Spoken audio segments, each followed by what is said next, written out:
Hello guys, welcome to Scion What If. So in this video, we will see what if Goku became the god of destruction and married Android 18 and Chi-Chi. If you enjoy these kinds of stories, don't forget to show us some love by hitting the like button and subscribing to the channel. Your support means the world to us.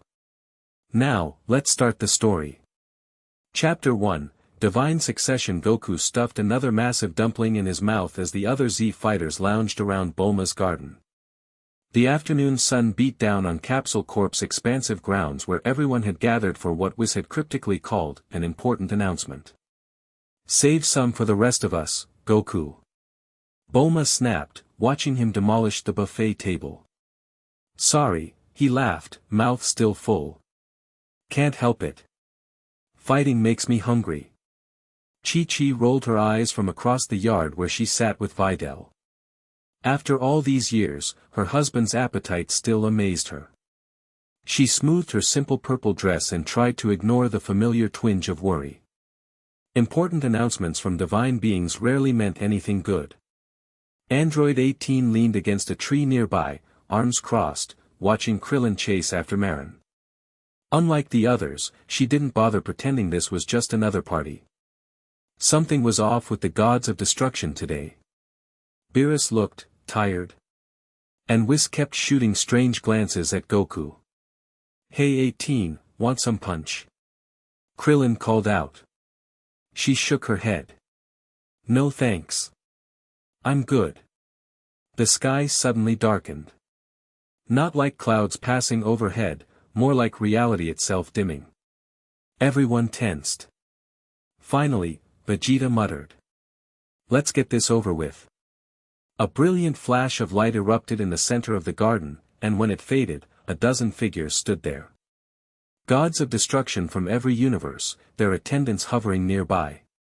The casual chatter died instantly. Well, this just got interesting, 18 said to no one in particular, pushing off from the tree. Beerus stepped forward, looking unusually serious. I've gathered you all here because I have an announcement. Goku wiped his mouth with the back of his hand and moved closer. Something in Beerus's tone made his skin prickle. After millions of years as god of destruction for Universe 7, I'm retiring. Stunned silence fell over the gathering. Wait, gods can retire? Goku blurted out. Chi-Chi facepalmed. Leave it to her husband to ask the obvious question. Beerus flicked his tail irritably. Of course we can, you simpleton.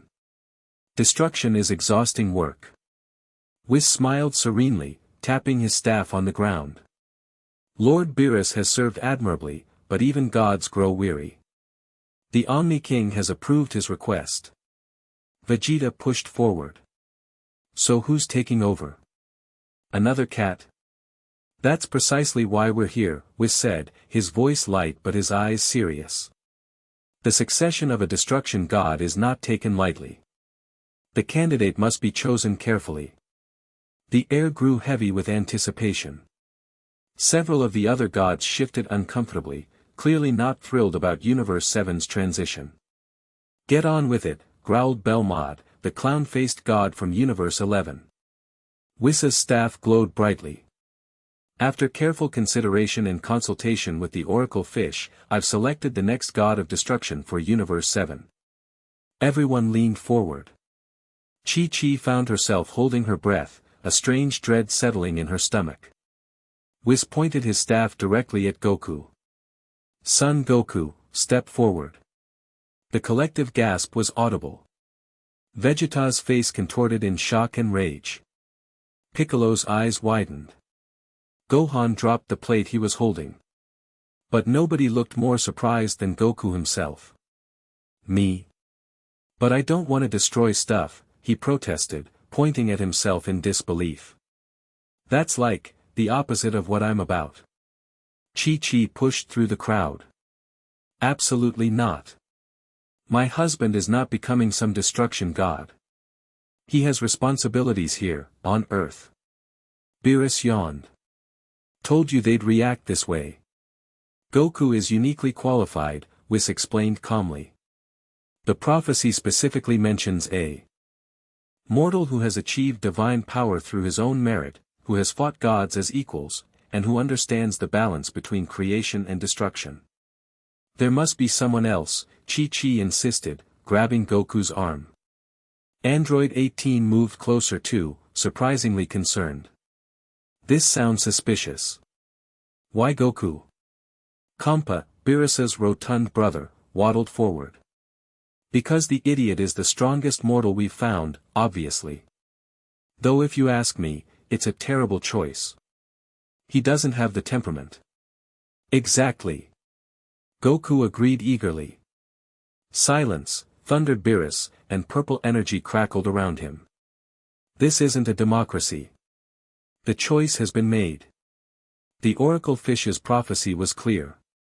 Whis' staff projected an image of a strange, ancient-looking fish. A pure heart who mastered godhood will succeed the tired destroyer when the void threatens to consume all. The gathering fell silent again. What void? Bulma demanded. Whis' expression darkened. We've detected disturbances in the fabric between universes. Something ancient is stirring, something that predates even the gods of destruction. Goku's expression shifted subtly. Whenever universal threats appeared, his instinct was always to fight.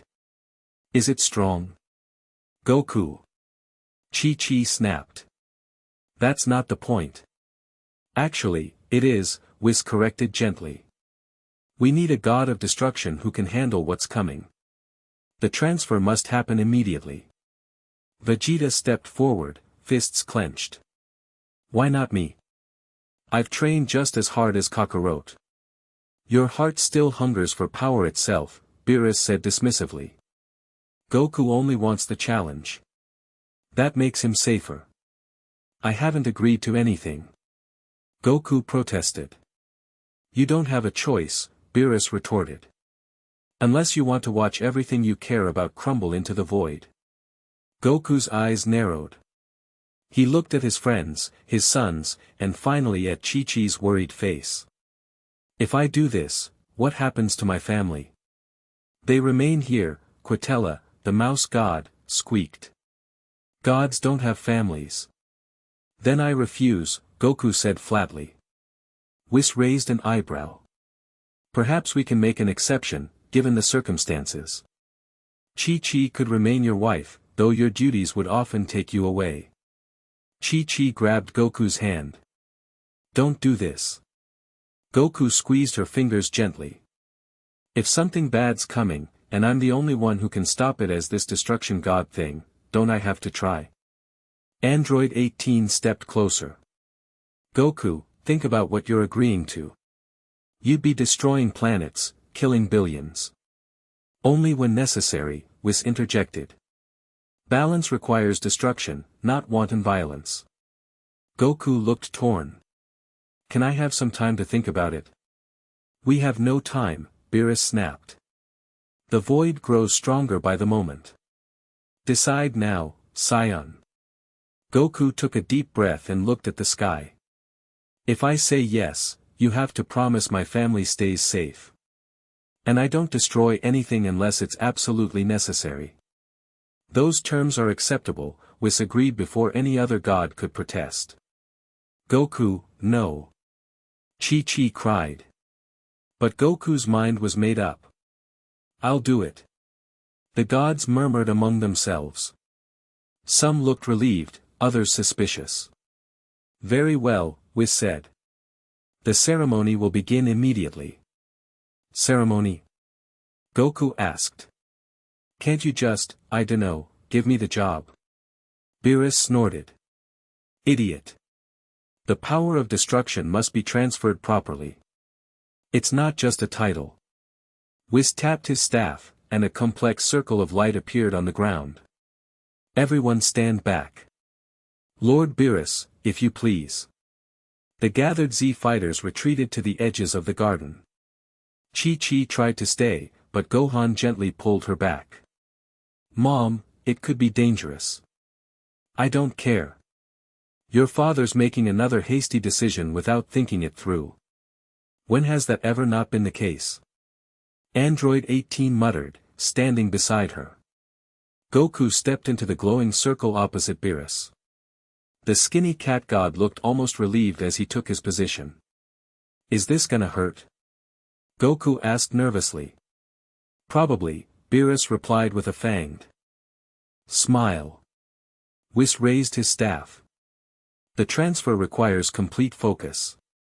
Any disruption could have unpredictable consequences. The other gods and their attendants formed a circle around the ceremony. Energy began to pulse through the ground, causing the earth to tremble. I don't like this, Chi-Chi whispered, watching purple energy start to engulf her husband. Something's wrong, 18 said suddenly, her enhanced senses picking up fluctuations in the energy field. The pattern is unstable. Whis frowned. Indeed. There's interference.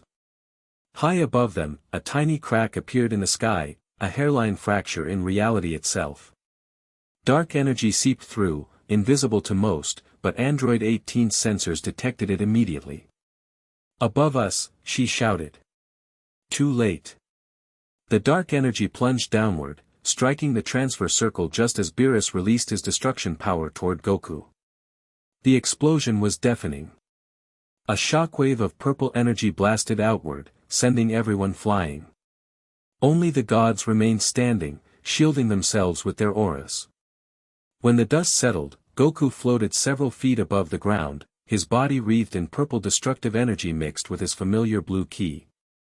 His eyes glowed with an eerie light. Did it work? He asked, his voice echoing strangely. Beerus collapsed to one knee, dramatically weakened. The power is yours now. Though something interfered. Whis looked troubled. The transfer was corrupted. Goku has the power, but it's unstable. Goku flexed his hands, feeling strange energy coursing through him. I don't feel that different. Just, like I could erase things if I wanted to. Don't try it here. Krillin shouted, helping Bulma to her feet. Chi-Chi. Where's Chi-Chi? Goku suddenly asked, looking around frantically. A moan came from the far side of the garden. Chi-Chi lay sprawled on the ground, purple energy crackling around her body. Nearby, Android 18 was in a similar state, blue-purple electricity arcing between her cybernetic components. What happened to them? Goku demanded, instantly at Chi-Chi's side. Whis examined both women with growing concern. Impossible. When the void energy corrupted the transfer, it seems some of your destructive power was diverted to them. They're connected to you now. Fix it. Goku demanded. I cannot, Whis said. The power has bonded to them. Chi-Chi's eyes fluttered open, glowing faintly purple. Goku? What's happening? I feel strange. Android 18 sat up more quickly, her analytical mind already processing the changes. My systems are integrating the new energy. It's not unpleasant. Goku helped Chi-Chi to her feet, noticing how the destructive energy didn't harm her. In fact, it seemed to strengthen her. Is this permanent? Krillin asked, hovering anxiously near 18. Whis nodded gravely. I believe so. They now share a portion of Goku's divine destruction energy. A situation unprecedented in cosmic history. The other gods looked on with expressions ranging from fascination to horror. This is most irregular, said Arak, the insectoid god from Universe 5. Irregular? Belmod snorted. It's a disaster. Two mortals with destruction power. Not full power, Whis corrected. They merely share a connection to it through Goku. Goku put his arm around Chi-Chi protectively. So what happens now? Now, said a new voice, you learn what it truly means to be a god of destruction. Everyone turned to see a tall, elegant figure materialize from thin air. She had pale blue skin, white hair cascading to her waist, and eyes that swirled with the colors of nebulae. Lady Tempest, Whis bowed deeply. We didn't expect the Celestial Council to send an observer so quickly. The woman, evidently Lady Tempest, surveyed the scene with cool detachment. Given the circumstances, the council felt immediate supervision was necessary. Her gaze settled on Chi-Chi and Android 18. Especially now. Who's the Celestial Council? Goku asked bluntly. Lady Tempest raised an eyebrow. We oversee the gods of destruction across all universes. Think of us as quality control. Great, Vegeta muttered. More cosmic bureaucracy. A sudden tremor shook the ground. The crack in the sky had grown larger, dark energy pulsing around its edges. It begins, Lady Tempest said softly. The void stirs. What is that thing? Bulma demanded, pointing at the crack. A breach between dimensions, Whis explained. The void between universes is becoming active, seeking to consume reality itself.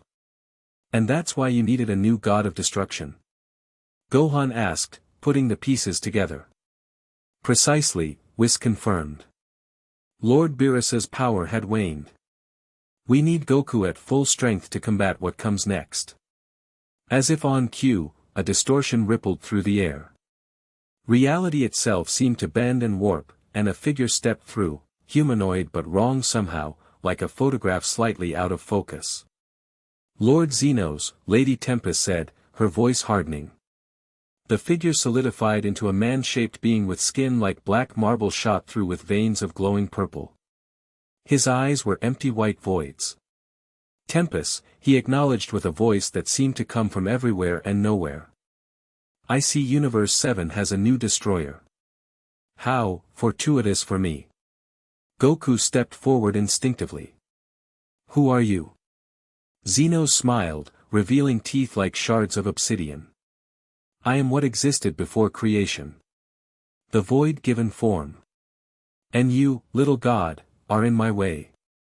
Without warning, he launched forward, moving faster than most eyes could track. His hand, now shaped into a blade of darkness, aimed straight for Goku's chest. But Goku wasn't there anymore. He'd moved just as quickly, his new divine senses alerting him to the danger. You're pretty fast, Goku grinned, excitement building despite the situation. But I've fought faster. Perhaps, Xenos conceded. But have you fought one who can do this? He plunged his hand into the ground.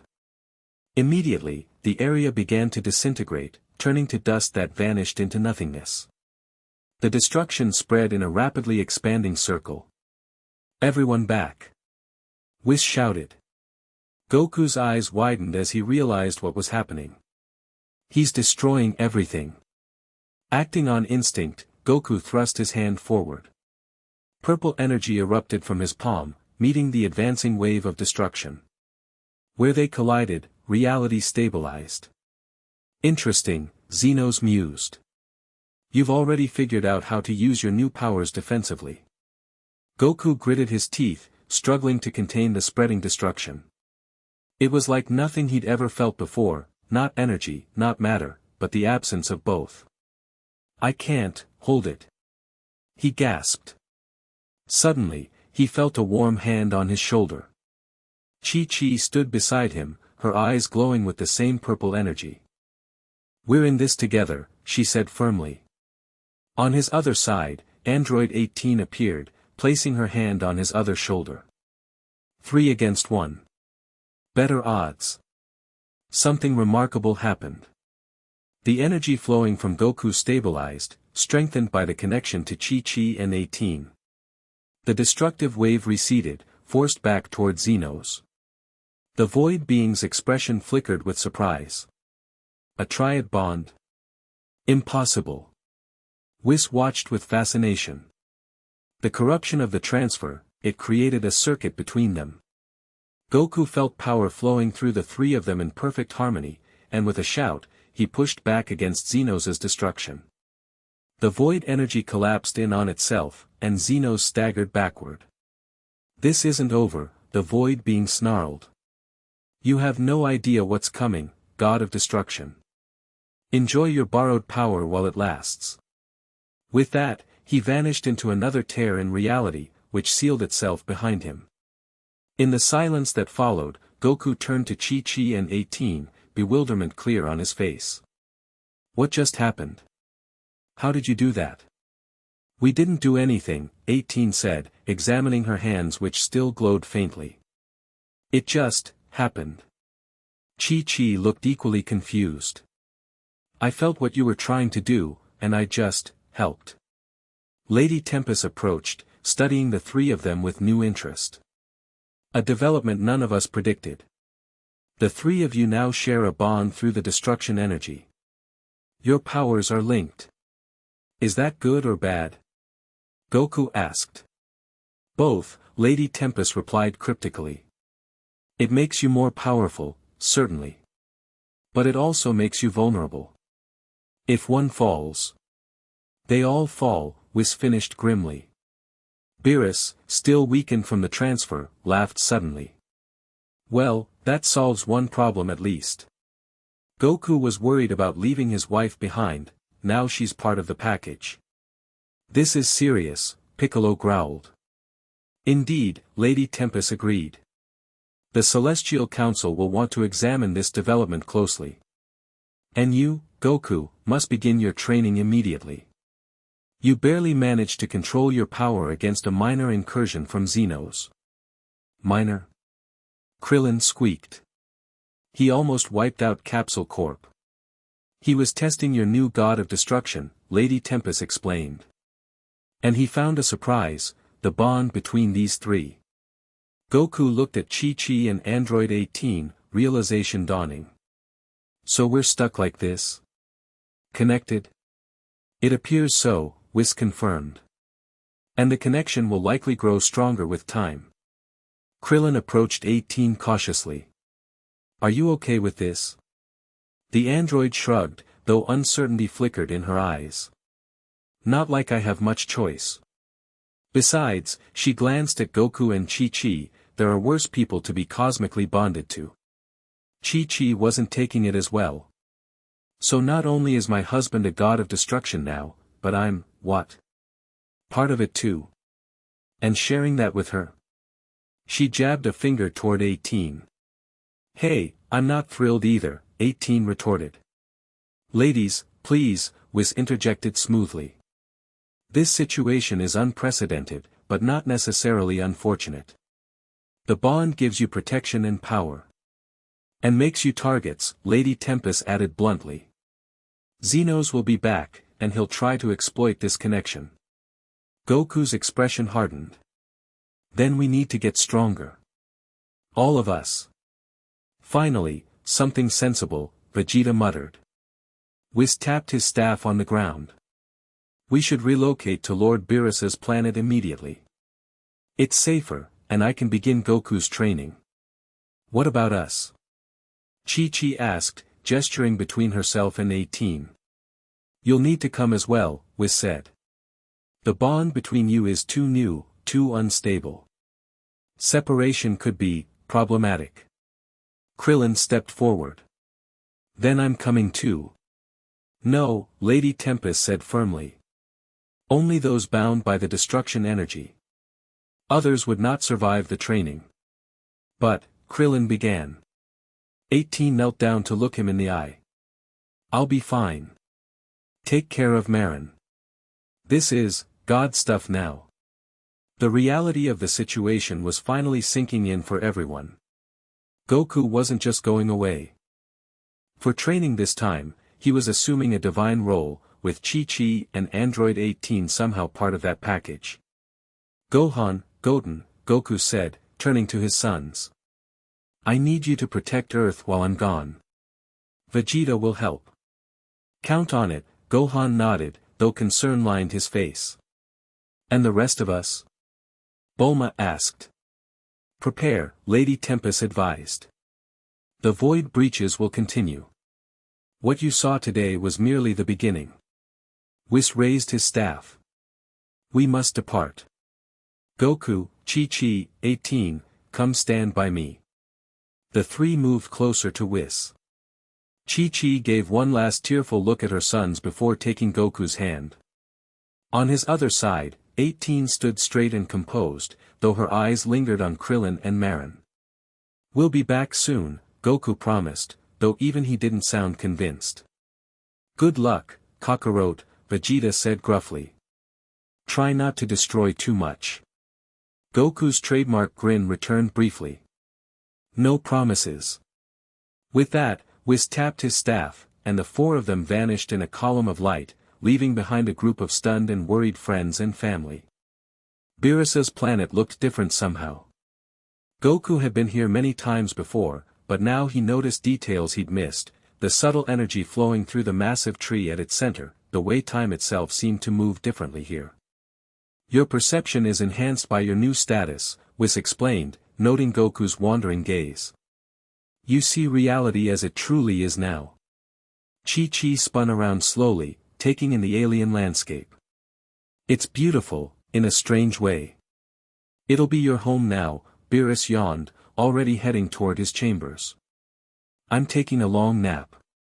Wake me when the universe is ending."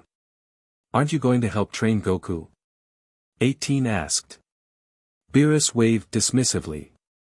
"That's Whis's job. I'm retired, remember?" Whis chuckled. "Lord Beerus has earned his rest. Now, let's get you three settled." He led them to a section of the palace Goku had never seen before, living quarters far more luxurious than he would have expected. "These will be your rooms," Whis said, gesturing to a suite with multiple bedrooms branching off a central area. "You'll need to stay close to each other while the bond stabilizes." "All of us?" Chi-Chi asked, eyeing 18 uncomfortably. "I don't think we have much choice," 18 replied pragmatically. Goku, oblivious to the tension, was already exploring. "This place is huge. Way bigger than our house, Chi-Chi." Whis smiled knowingly. "I'll leave you to get settled. Training begins in 1 hour, Goku. The others should rest, the bond formation is draining." After he left, an awkward silence fell over the three. "So?" Goku began, rubbing the back of his head. "This is weird, huh?" "That's one word for it," 18 muttered, examining the alien furnishings. Chi-Chi sank onto a couch-like piece of furniture. "I can't believe this is happening. One minute I'm planning dinner, the next I'm bonded to a god of destruction and—" She gestured at 18, her. "I have a name," 18 said dryly. "I know that." Chi-Chi snapped.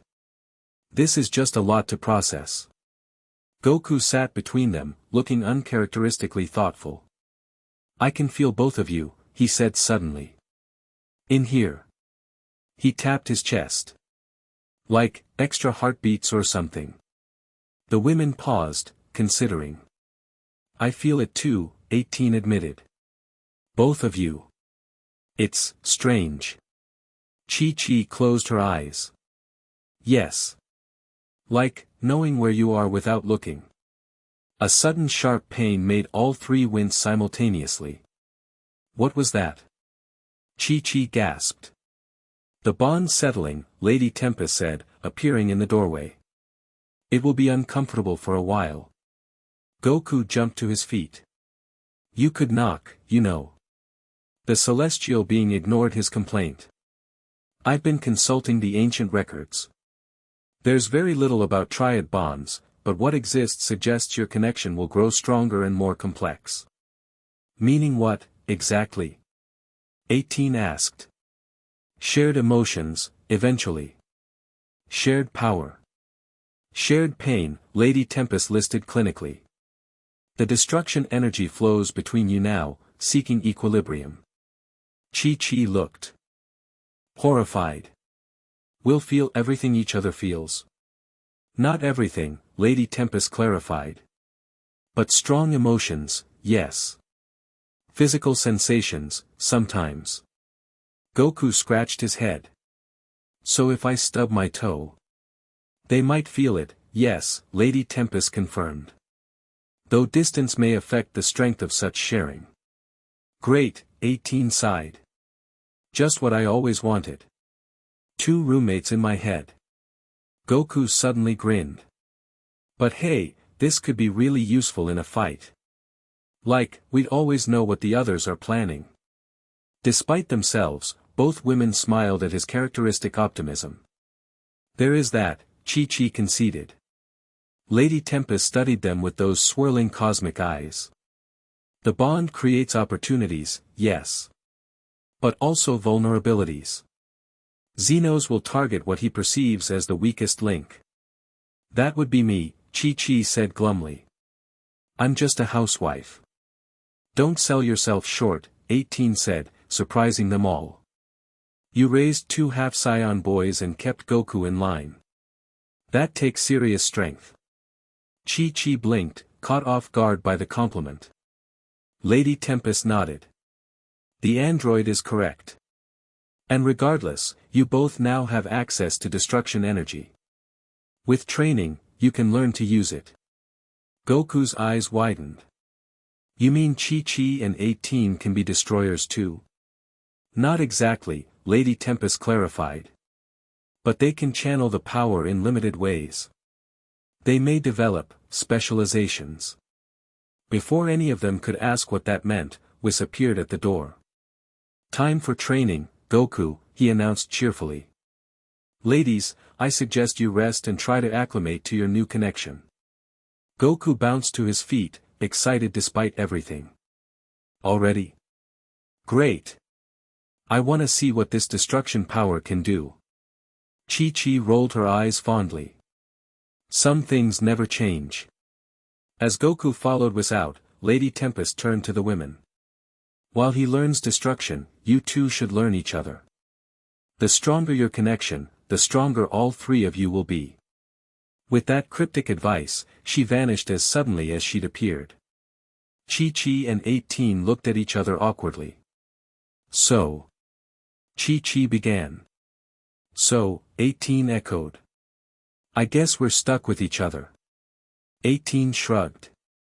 Looks that way. After a pause, she added, for what it's worth, I always thought you were impressive. Me? Chi-Chi asked, surprised. The way you stand up to Goku. To anyone, really. You don't back down, even against people who could vaporize you with a thought. Chi-Chi smiled slightly. When you've been married to a Saiyan as long as I have, you learn not to be intimidated easily. A silent understanding passed between them. Whatever was happening, whatever this bond meant, they were in it together now. Meanwhile, in the vast training area, Whis circled Goku with a critical eye. Destruction is not like the power you're used to, Goku. It's not about energy blasts or physical strength. It's about unmaking. Goku frowned, trying to understand. But I've seen Beerus destroy planets with energy blasts. That's just one manifestation, Whis explained. True destruction is more conceptual. You're not damaging something, you're erasing its very existence. He placed a strange fruit on a pedestal. Try to destroy this. Not blow it up, make it cease to exist. Goku approached the fruit, focusing on the new energy swirling within him. It felt dark and heavy, yet somehow familiar, not unlike the feeling when he went Super Saiyan for the first time, that sense of unleashing something powerful and barely controlled. He pointed at the fruit, trying to channel the destruction energy. Purple light gathered at his fingertip, but when he released it, it simply blasted the fruit into pieces rather than erasing it. No, Whis sighed. You're still thinking like a Saiyan. You need to think like a god. I don't know how to do that. Goku protested. Focus on the concept of the fruit, not its physical form, Whis instructed. Visualize it never having existed at all. Goku tried again with another fruit, concentrating harder. This time, the purple energy flowed more smoothly, enveloping the fruit in a subtle glow. For a moment, nothing seemed to happen, then the fruit simply wasn't there anymore. No explosion, no disintegration. Just absence. I did it. Goku exclaimed. Very good, Whis nodded. Now try something larger. Training continued for hours, with Goku gradually learning to control the destruction energy. It responded differently than Ki, more stubborn, less direct, but ultimately more absolute in its effects. By the time they finished, Goku was exhausted in a way he'd never experienced before. It wasn't physical tiredness but something deeper, as if the act of destruction drained something from his soul. "You'll get used to it," Whis assured him. "The energy replenishes itself." As they walked back to the living quarters, Goku asked the question that had been bothering him. "Whis, why did you really choose me? I know there's more to it than what you told everyone." Whis gave him a long, appraising look. "Perceptive. Perhaps you're growing into the role already." He sighed. "The truth is, Goku, the coming conflict with the void entities requires a different kind of destroyer. One who destroys reluctantly, with purpose, not with relish. And that's me." "Precisely. Lord Beerus was an excellent destroyer, but his approach was that of the old school, capricious, sometimes petty. The void entities feed on random destruction. We need calculated, purposeful unmaking to counter them." Goku absorbed this in silence. "And Chi-Chi and 18? Was that part of the plan too?" "No," Whis admitted. "That was entirely unexpected. But perhaps, fortuitous." They reached the living quarters to find Chi-Chi and 18 sitting together, talking quietly. Both looked up when Goku entered, and he was surprised to feel a wave of relief washing through the bond. "You're back," Chi-Chi said unnecessarily, rising to her feet. "How was training?" 18 asked. Goku collapsed dramatically onto the couch between them. "Destruction is hard. And weird. But I made fruit disappear." Despite everything, both women laughed at his childlike enthusiasm. "I'll leave you to rest," Whis said. "Tomorrow we'll continue, and perhaps begin exploring what the ladies can do with their portion of the energy." After he left, Goku noticed the women seemed more comfortable with each other than before. "You two figure things out?" he asked. "We've reached an understanding," 18 said diplomatically. Chi-Chi nodded. "We're both pragmatic people. And apparently, we're stuck together for the foreseeable future. Plus," 18 added with a hint of a smile, "it turns out we have a lot in common." "Like what?" Goku asked curiously. "Like dealing with powerful, battle-obsessed men who don't always think things through," Chi-Chi said pointedly. Goku laughed. "Fair enough." He was about to say more when a sharp pain lanced through his head. Chi-Chi and 18 gasped simultaneously, they'd felt it too. "What was that?" Chi-Chi demanded. Before anyone could answer, reality seemed to bend around them. The air shimmered, and suddenly they were standing on a barren plain under a blood-red sky. "This isn't Beerus's planet," 18 observed tensely. "No," agreed a familiar voice. "It's much older than that." Xenos materialized before them, looking stronger and more defined than during their previous encounter. "Welcome to the Borderlands, God of Destruction, and consorts." Goku stepped protectively in front of Chi-Chi and 18. "Take us back. Now." "I simply wish to talk," Xenos said, spreading his hands innocently. "To explain what's happening to you." "Talk fast," 18 warned, moving to stand beside Goku rather than behind him. Xenos smiled that unsettling obsidian smile. "Very well. The multiverse is dying, has been for eons. The void, my home, grows stronger. Gods of destruction were created to slow the process through controlled demolition, but the balance is failing." "Get to the point," Chi-Chi said, also stepping up alongside Goku. "The point, my dear, is that you three represent something new. A triad bond hasn't occurred in billions of years, not since the first gods emerged from chaos."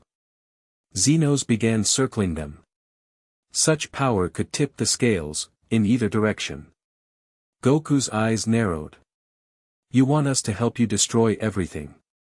"I want balance," Xenos corrected. "The void and creation, in harmony. Think about it, Goku. No more fighting endlessly against entropy. A perfect universe, eternally balanced between being and non-being. Sounds boring, Goku replied flatly. Xenos laughed. Perhaps to you. But consider the alternative. The Celestial Council uses gods of destruction as tools, nothing more.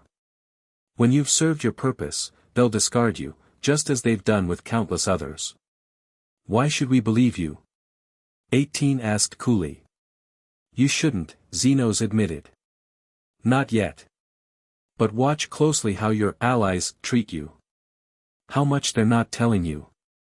The world around them began to flicker. I can't maintain this connection much longer, Xenos said. But remember this, the bond you share is more powerful and more dangerous than they've admitted. Ask them about the convergence. Ask them what really happens when three become one. With those cryptic words, reality bent again, and they found themselves back in their quarters on Beerus's planet, surrounded by Whis, Lady Tempest, and several other celestial beings they didn't recognize. What happened? Whis demanded, his usual serenity replaced by urgent concern. Xenos, Goku explained. He pulled us to someplace called the Borderlands. Lady Tempest's eyes widened. Impossible. The Borderlands are sealed. Apparently not, 18 said dryly. Chi-Chi looked at the gathered Celestials suspiciously. He said to ask you about something called the convergence. And what happens when three become one? The celestial beings exchanged alarmed glances. He's manipulating you, one of them insisted. The void entities are masters of deception. Then tell us the truth, Goku said firmly. What is the convergence? Lady Tempest sighed. It's an ancient prophecy. When the void threatens all creation, three souls bound by destruction shall merge their essence completely. Their united power will either save all universes, or end them. The revelation hung heavy in the air. Merge, completely. Chi-Chi repeated slowly. What does that mean? We don't know, Whis admitted. The texts are unclear. It could mean anything from shared consciousness to a literal fusion of beings. Goku scratched his head. Like Potera earrings or fusion dance? No, Lady Tempest said gravely. Something far more permanent. Three becoming truly one, for eternity. Android 18's eyes narrowed. And you didn't think to mention this before? We hoped it wouldn't come to that, another Celestial said defensively. Chi-Chi's temper flared. So you bound us together without explaining the consequences? How dare you? Goku placed a calming hand on her shoulder, but to everyone's surprise, purple destruction energy crackled around her. Chi-Chi, he warned. Your energy. She looked down in shock at her hands, which glowed with the same power Goku had been learning to control. I don't know how to stop it. Focus, 18 said, taking her other arm. Breathe. Think about containing it, not releasing it. As 18 touched her, the energy flowed between them, stabilizing. Goku completed the circuit by placing his hand over both of theirs, and the destruction energy pulsed once before subsiding. Fascinating, Whis murmured. They instinctively balance each other. Lady Tempest stepped forward. This is exactly why we need to accelerate your training. The bond is developing faster than anticipated. If Xenos can reach you in the Borderlands, none of you are safe. What's his game plan? Goku asked. What does he really want? To consume everything, Lady Tempest answered simply. The void entities believe all should return to nothingness. They see creation as a mistake to be corrected. And you want us to stop him, 18 concluded. Yes. But to do so, you must master your shared power completely. Chi-Chi looked at her hands, still faintly glowing. Even if that means this convergence thing? Lady Tempest hesitated. We hope it won't come to that. Goku looked at Chi-Chi and 18. Despite everything, he felt an odd sense of rightness standing with them, their energies intertwined. Whatever happens, he said firmly, we face it together. That's the Scion way. And the human way, Chi-Chi added, squeezing his hand. And apparently the android way now too, 18 concluded with a small smile. The Celestials exchanged looks that mixed hope with worry. Very well, Whis said. Tomorrow, we begin real training. All three of you. As the celestial beings filed out, Goku, Chi-Chi, and 18 remained standing in their circle, hands still connected, the bond between them pulsing with potential and danger in equal measure. So, Goku said with his characteristic optimism, who's hungry? Over the next several days, training intensified for all three of them. Goku learned to focus his destruction energy with increasing precision, no longer simply erasing objects but altering their fundamental properties. Chi-Chi, to everyone's surprise, showed a remarkable aptitude for what was called selective destruction, the ability to target and remove specific aspects of an object while leaving the rest intact. It's like cooking, she explained when Goku expressed amazement at her quick progress. You trim away the unwanted parts to reveal what should remain. Android 18, meanwhile, discovered her cybernetic components gave her a unique advantage. She could store destruction energy like a battery, releasing it in concentrated bursts when needed. Your creator inadvertently made you perfectly suited for this, Whis remarked during one training session. Jero would hate that his creation is helping save the universe instead of destroying it, 18 replied with satisfaction. But the most remarkable development was how their bond continued to evolve. At first, they could only sense each other's strongest emotions. By the 5th day, they could communicate basic concepts without speaking. By the 10th day, they moved in perfect synchronization during combat exercises, as if they shared a single nervous system. It's kinda cool, Goku admitted as they rested after a particularly intense session. Like having you both in my head, but not in a weird way. Chi-Chi rolled her eyes fondly. Only you would find this cool, Goku. It has tactical advantages, 18 acknowledged. Though the privacy issues are challenging. That was putting it mildly. The first few nights had been awkward, with all three trying to control their thoughts and emotions, hyper-aware of the others' presence in their minds. But gradually, they developed a kind of mental courtesy, a way of creating private space within the shared connection. Their sleeping arrangements had evolved too. Initially, Chi-Chi and 18 had taken separate bedrooms, with Goku bunking with his wife. But they quickly discovered separation caused physical discomfort as the bond sought to reunite them. Eventually, they'd moved 3 beds into the largest chamber, allowing them to maintain their individuality while staying physically close enough for comfort. Krillin had visited twice, bringing news from Earth and watching the training with a mixture of awe and concern. His relationship with 18 had entered strange territory. They were still married, but both recognized that the bond had fundamentally changed things. I don't know what we are now, 18 had admitted during his last visit. We'll figure it out, Krillin had promised, though his smile hadn't quite reached his eyes. On the 14th day, a new crisis emerged. Goku was mid-training, practicing the destruction of increasingly complex objects, when a messenger arrived. Universe 4 is under attack, the celestial aide announced. A void breach has opened near the central system. Lord Quitella requests assistance. Lady Tempest, who had been observing the training, immediately stood.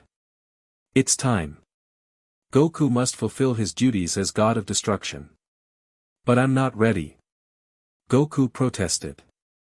I'm still figuring this stuff out. Nevertheless, you must go, Whis said firmly. I will accompany you. What about us? Chi-Chi asked, gesturing between herself and 18. Lady Tempest hesitated. The bond is still unstable. Separation over such distances could be dangerous. Then we all go, 18 stated matter-of-factly. A battlefield is no place for, Lady Tempest began. For what? Chi-Chi interrupted, destruction energy flickering around her hands. Untrained liabilities. We've been training too, and I'm not letting my husband face this alone. Besides, 18 added coolly, I was designed for combat. This is literally what I was made for. Whis looked to Lady Tempest, who sighed in resignation. Very well. But stay close to Goku at all times. Within moments, they were traveling through space via Whis's staff, moving at speeds that would have been incomprehensible to Goku before his ascension to godhood. Now, however, he could perceive their journey, the folding of space-time, the passage through dimensional barriers. This is amazing, he murmured, watching stars streak by in patterns he'd never noticed before. Divine perception, Whis explained. You're seeing reality as it truly is. Chi-Chi and 18, connected to his power, caught glimpses of the same vision, though less clearly. It's beautiful, Chi-Chi whispered. And terrifying. There, Whis pointed as they approached a spiral galaxy. Universe 4's central system. The void breach is just ahead. What they saw chilled them to the core. A massive tear in space, like a jagged wound in reality itself, pulsed with dark energy. Around it, planets were being pulled apart not by gravity, but by unmaking, their very existence being erased piece by piece. Quitella, the mouse-like god of destruction from Universe 4, was fighting alongside his angel attendant, trying to contain the spread of nothingness. About time you showed up, rookie, he squeaked when he spotted them. What happened? Goku asked, taking in the devastation. Void creatures poured through that breach, Quitella explained between energy blasts. They're consuming everything they touch. Sure enough, strange entities moved through the affected space, some like living shadows, others resembling inside-out geometries that hurt the eyes to look at directly. Lord Xenos? Goku asked, searching for their adversary. No sign of him, Quitella replied. These are lesser void entities. Foot soldiers. Whis turned to Goku. This is what you were chosen for. You must seal the breach using your destruction energy. How? Destruction is about unmaking, yes, but also about boundaries. You must establish where existence ends and non-existence begins. Goku looked uncertain, but then felt Chi-Chi's hand slip into his. We'll help, she said firmly. 18 took his other hand, and immediately, their energies synchronized. Goku felt his power amplify, focusing through their shared connection. Focus on the edges of the breach, Whis instructed. Define its limits, then contract them. The three of them moved as one, purple destruction energy flowing from their joined hands toward the void breach. Where it touched the ragged edges of reality, it created a strangely solid boundary, like cauterizing a wound. It's working. Quitella exclaimed, redoubling his efforts to fight off the void creatures. But as the breach began to shrink, a familiar figure emerged from its depths. Xenos, Goku growled. The void being looked different, more substantial, more real somehow. Destroyer, he acknowledged. And companions. How nice of you to join us. With a casual gesture, he sent a wave of nothingness toward them. Goku raised a barrier of destruction energy, countering it. You can't win, Xenos said conversationally. This is just the first of many breaches. Reality is already falling apart at the seams. Why are you doing this? Chi-Chi demanded. What do you gain from destroying everything? Xenos tilted his head, studying her. Gain. I gain peace. Order. The end of the chaos that is creation. Sounds boring, 18 commented, echoing Goku's earlier sentiment. Xenos laughed, a sound like glass breaking in reverse. Perhaps to beings who have only known existence. But there is beauty in nothingness. Perfection in absence. While he spoke, the three continued to work on sealing the breach. Goku felt the strain of maintaining such precise control over his destruction energy, but the presence of Chi-Chi and 18 steadied him, their shared power flowing in perfect harmony. Xenos noticed their progress and frowned. Impressive. The bond between you grows stronger. But can it withstand this? He thrust his hand directly into the fabric of spacetime, and reality itself screamed. The sound was beyond hearing, a psychic wail that tore through their minds. Chi-Chi cried out, her concentration breaking. The moment their connection wavered, Xenos struck, sending a spear of void energy straight at her. No! Goku shouted, teleporting in front of her faster than thought. The void spear struck him instead, and for a terrible moment, his existence flickered. Parts of him began to unravel, turning to nothing. Goku! Chi-Chi screamed, grabbing his dissolving arm. 18 seized his other side, and instinctively, both women poured their destruction energy back into him. Where void energy was erasing him, their destruction power defined him, reinforcing his existence. Xenos watched with fascination.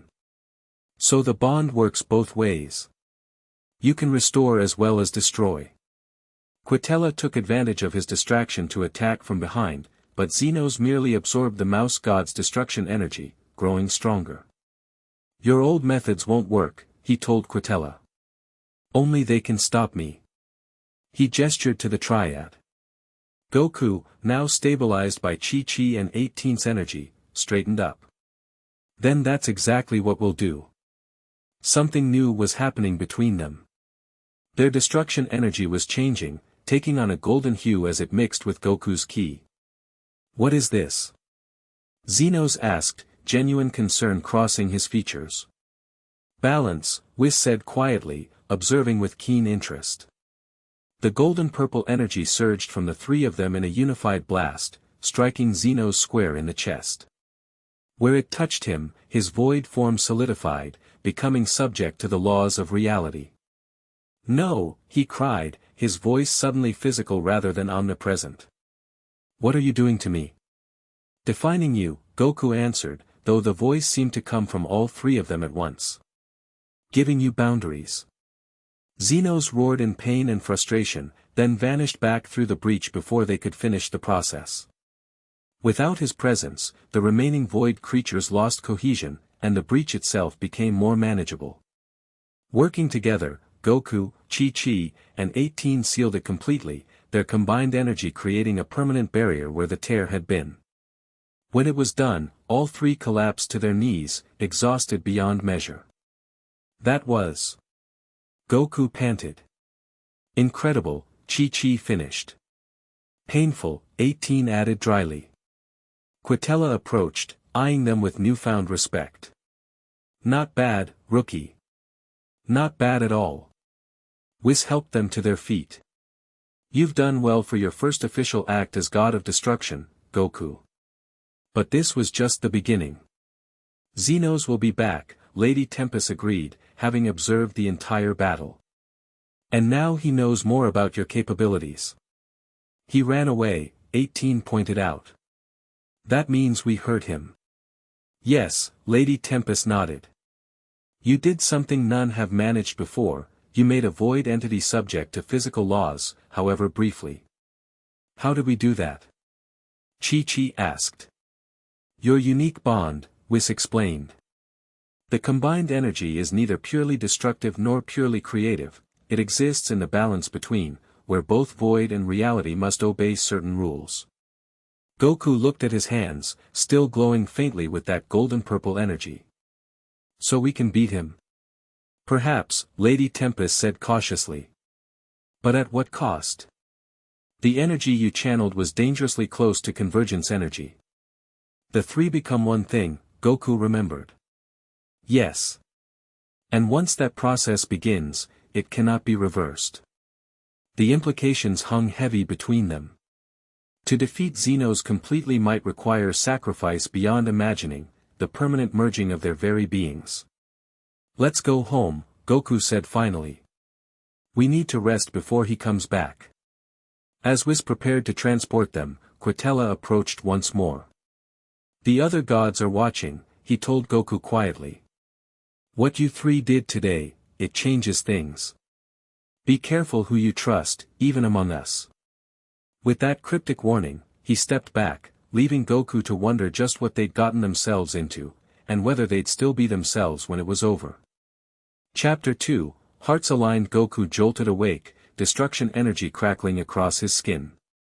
The nightmare faded, but the feeling lingered, that sickening sensation of unraveling, of parts of himself becoming nothing during the battle with Xenos. "You okay?" 18 asked from her bed across the room, already sitting up and alert. Her enhanced senses had detected his distress through their bond before he'd even woken fully. "Yeah, just a bad dream." Goku ran a hand through his spiky hair, glancing at Chi-Chi who still slept peacefully in the bed beside his. 18 swung her legs over the side of her bed. The soft glow from the strange lights of Beerus's planet casting her features in cool blue. "I felt it. You were dreaming about coming apart." Goku nodded, not bothering to deny it. The bond made hiding things pointless. "Weird, huh? I've been beaten up, blasted, even died before. But nothing felt like that."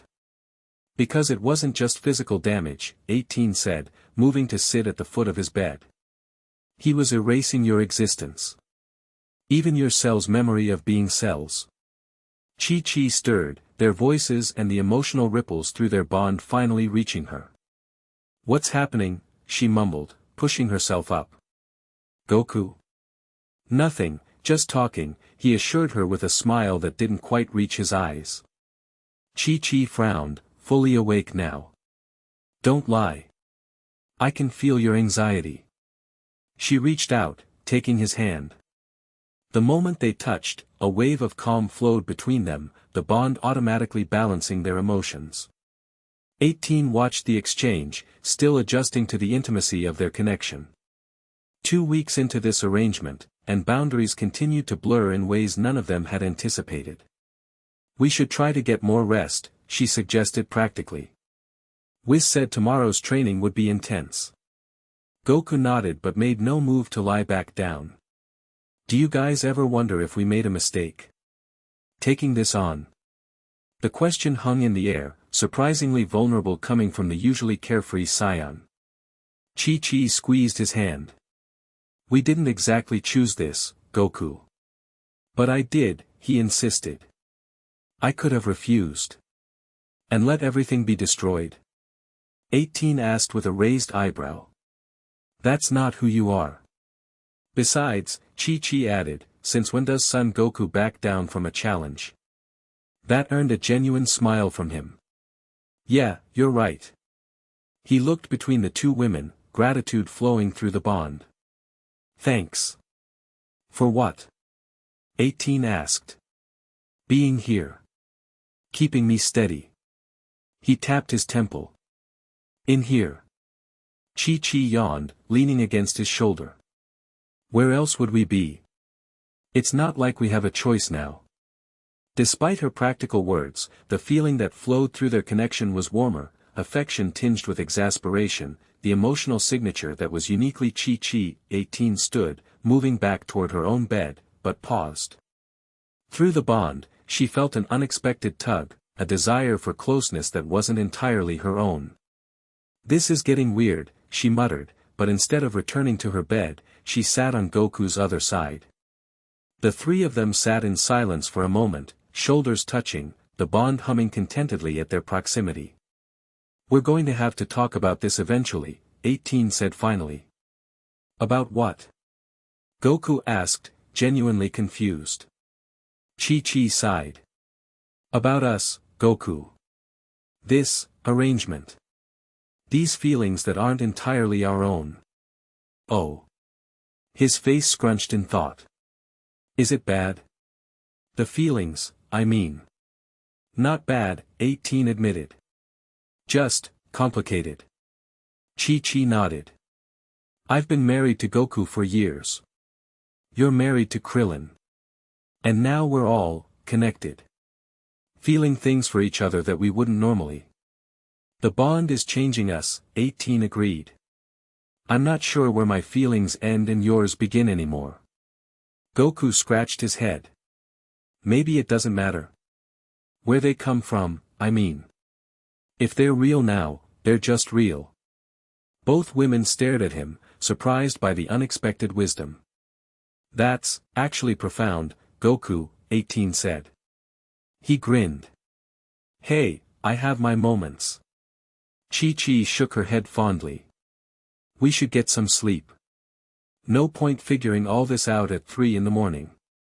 As they moved back to their separate beds, the bond hummed with unresolved tension, not unpleasant, but insistent, like music building toward a chord that hadn't yet been played. Morning brought fresh challenges. Whis led them to a new training area, a massive chamber where reality itself seemed malleable. Today, we focus on synchronized destruction, he announced cheerfully. Your combined power against Xenos showed promise, but it was instinctive, uncontrolled. It worked, though. Goku pointed out. Barely, Lady Tempest countered, materializing beside Whis. And it nearly triggered a premature convergence. 18 crossed her arms. You keep mentioning this convergence, but nobody explains exactly what it means. Lady Tempest sighed. The ancient texts say 3 bonded by destruction will merge into a single entity of perfect balance, neither creator nor destroyer, but arbiter. This being would have the power to redefine the boundaries between existence and void. So we'd just stop being ourselves? Chi-Chi asked, alarmed. Not exactly, Whis interjected. Think of it more as transcendence. Your individual consciousness would contribute to a greater whole. That sounds like a fancy way of saying we'd stop being ourselves, 18 muttered. Goku frowned. And there's no way to defeat Xenos without this happening? We don't know, Lady Tempest admitted. Which is why today's training is so important. You must learn to combine your powers without triggering convergence. The training was brutal. 4 hours, they practiced channeling destruction energy between them in precise, controlled patterns, Goku generating the raw power, Chi-Chi refining it, 18 stabilizing and directing it. Each failure resulted in painful feedback through their bond, each success brought them closer to that dangerous threshold where individual identities began to blur. Again, Lady Tempest commanded after a particularly grueling exercise left all 3 panting on their knees. They need rest, Whis observed. The void doesn't rest, she replied coldly. Goku pushed himself up first. It's okay. We can keep going. But as he reached to help Chi-Chi up, a sudden wave of dizziness hit him. Through the bond, it cascaded to the others, and all 3 swayed on their feet. What was that? Chi-Chi gasped, clutching her head. Someone's trying to reach you, Whis said, suddenly alert. Through the bond. Xenos? Goku asked, immediately on guard. No, different. Familiar, yet strange. Before anyone could react further, reality around them shifted. They found themselves standing in a white void, but unlike the nothingness of Xenos' domain, this space felt warm, alive. Kakarot. Goku spun around. Father. Bardock stood before them, looking just as Goku remembered from their brief encounter, battle-scarred, stern, but with eyes that reflected Goku's own. This isn't real, 18 said immediately. Bardock is dead. This is a trap. Not a trap, Bardock replied. A message. I exist now in the space between dimensions, watching. The convergence you fear has happened before. What? Chi-Chi stepped forward. When? At the dawn of creation. 3 beings merged to separate void from reality, establishing the first boundaries. Bardock's form flickered. It can be done without losing yourselves, but only if your hearts are truly aligned. Our hearts. Goku repeated. What does that mean? Bardock smiled faintly. You'll understand when the time comes. Trust your instincts, son. And trust them. He nodded toward Chi-Chi and 18. The bond chose them for a reason. How are you even here? Goku asked, reaching out. His hand passed through his father's image. A father's connection transcends dimensions, especially when his son ascends to godhood. Bardock's form began to fade. The gods hide things, Kakarot. Ancient secrets. Ask about the first triad. Ask about, his form vanished completely, and they found themselves back in the training chamber, with Whis and Lady Tempest staring at them in concern. What happened? Whis demanded. You all went completely still for nearly a minute. Goku looked at Chi-Chi and 18, confirming through their bond that they'd shared the experience. We saw my father. He said the convergence happened before, at the beginning of creation. Lady Tempest's expression darkened. Impossible. Who could have told him such things? So it's true. 18 pressed. A tense silence followed. The history of creation is complicated, Whis said carefully. And not all of it is shared with new gods. Why not? Chi-Chi demanded. Because knowledge can be dangerous, Lady Tempest snapped. Especially half-knowledge, delivered by entities of unknown origin pretending to be dead scions. That was my father, Goku insisted. Was it? Lady Tempest challenged. Or something wearing his form to gain your trust. The void is cunning, Goku. It knows your weaknesses. The three exchanged glances, sharing doubts through their bond. Whis noticed the silent communication. Perhaps that's enough training for today, he suggested. You three should rest and recover. And stop listening to mysterious voices, Lady Tempest added pointedly. After they left, Goku, Chi-Chi, and 18 remained in the chamber, their bond humming with shared suspicion. They're hiding something, 18 stated flatly. Definitely, Chi-Chi agreed. The question is what, and why? Goku paced, unusually thoughtful. Dad mentioned the first triad. Maybe we should try to find out what that means. How? 18 asked. It's not like they have libraries here.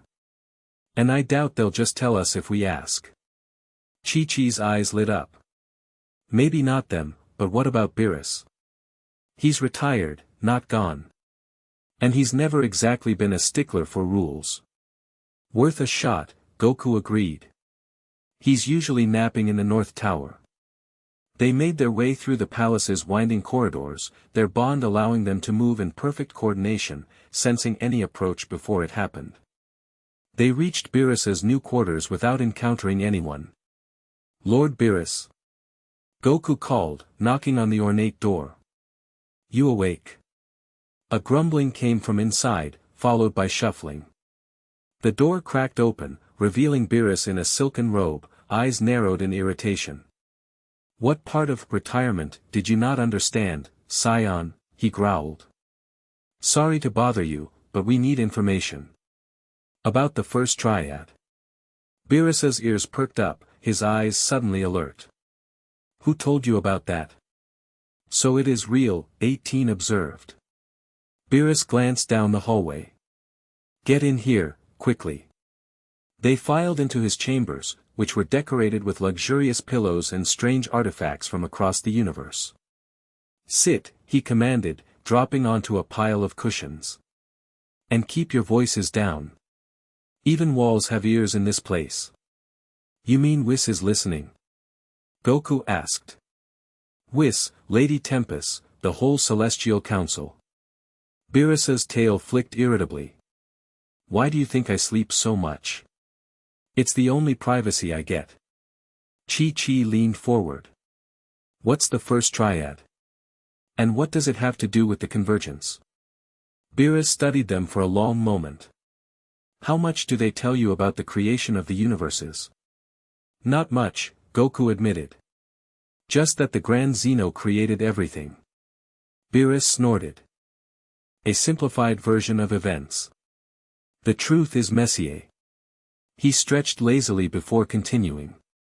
Before the universes as you know them, there was chaos, reality and void intermingled without boundary. Three beings emerged from this chaos, the first conscious entities. They established the initial separation between existence and non-existence. Through convergence, 18 concluded. Precisely. They merged their essences to create a being powerful enough to define the fundamental laws of reality. Beerus's eyes narrowed. But the process changed them. When they eventually separated again, they were different. One became what you know as Zeno, one became the first oracle fish, and the third. The third what? Goku prompted when Beerus trailed off. The third was corrupted by prolonged contact with the void. It became the first void entity, the one you know as Xenos. The revelation hit them like a physical blow. Xenos was part of the original creation. Chi-Chi gasped. He helped create everything. 18 added incredulously. Beerus nodded grimly. Which is why he knows so much about how reality works, and how to unmake it. The Celestial Council doesn't share this history because they fear gods of destruction might sympathize with Xenos' perspective. Which is what, exactly? 18 asked. That creation was a mistake. That consciousness brings suffering, and nothingness brings peace. Beerus stretched again. An argument that becomes tempting after a few million years of watching civilizations rise and fall, making the same mistakes over and over. Goku absorbed this information slowly. So when Xenos talks about balance, he means returning to the original state, where void and reality existed in equal measure.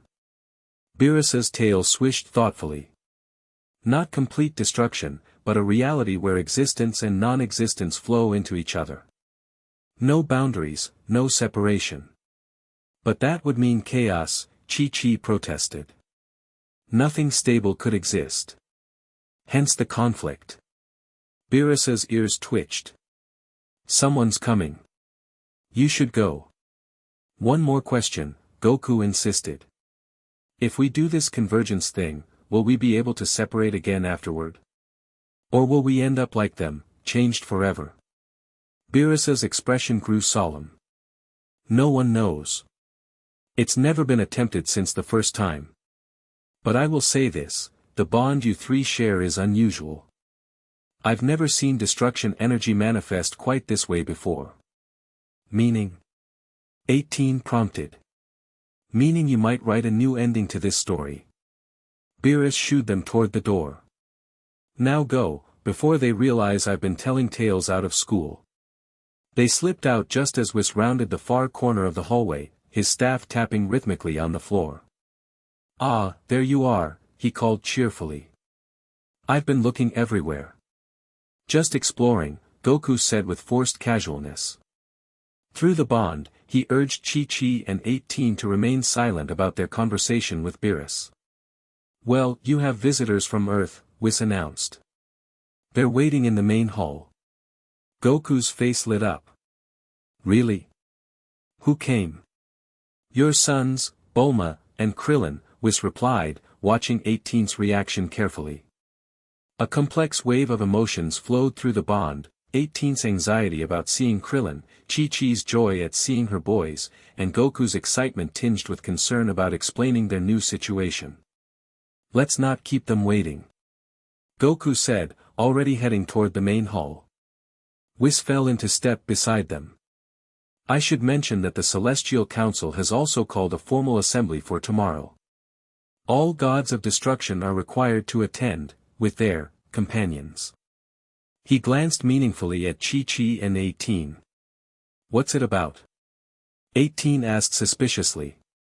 Your unique situation, primarily. And the growing void incursions across multiple universes. Whis's expression remained pleasant, but his eyes were serious.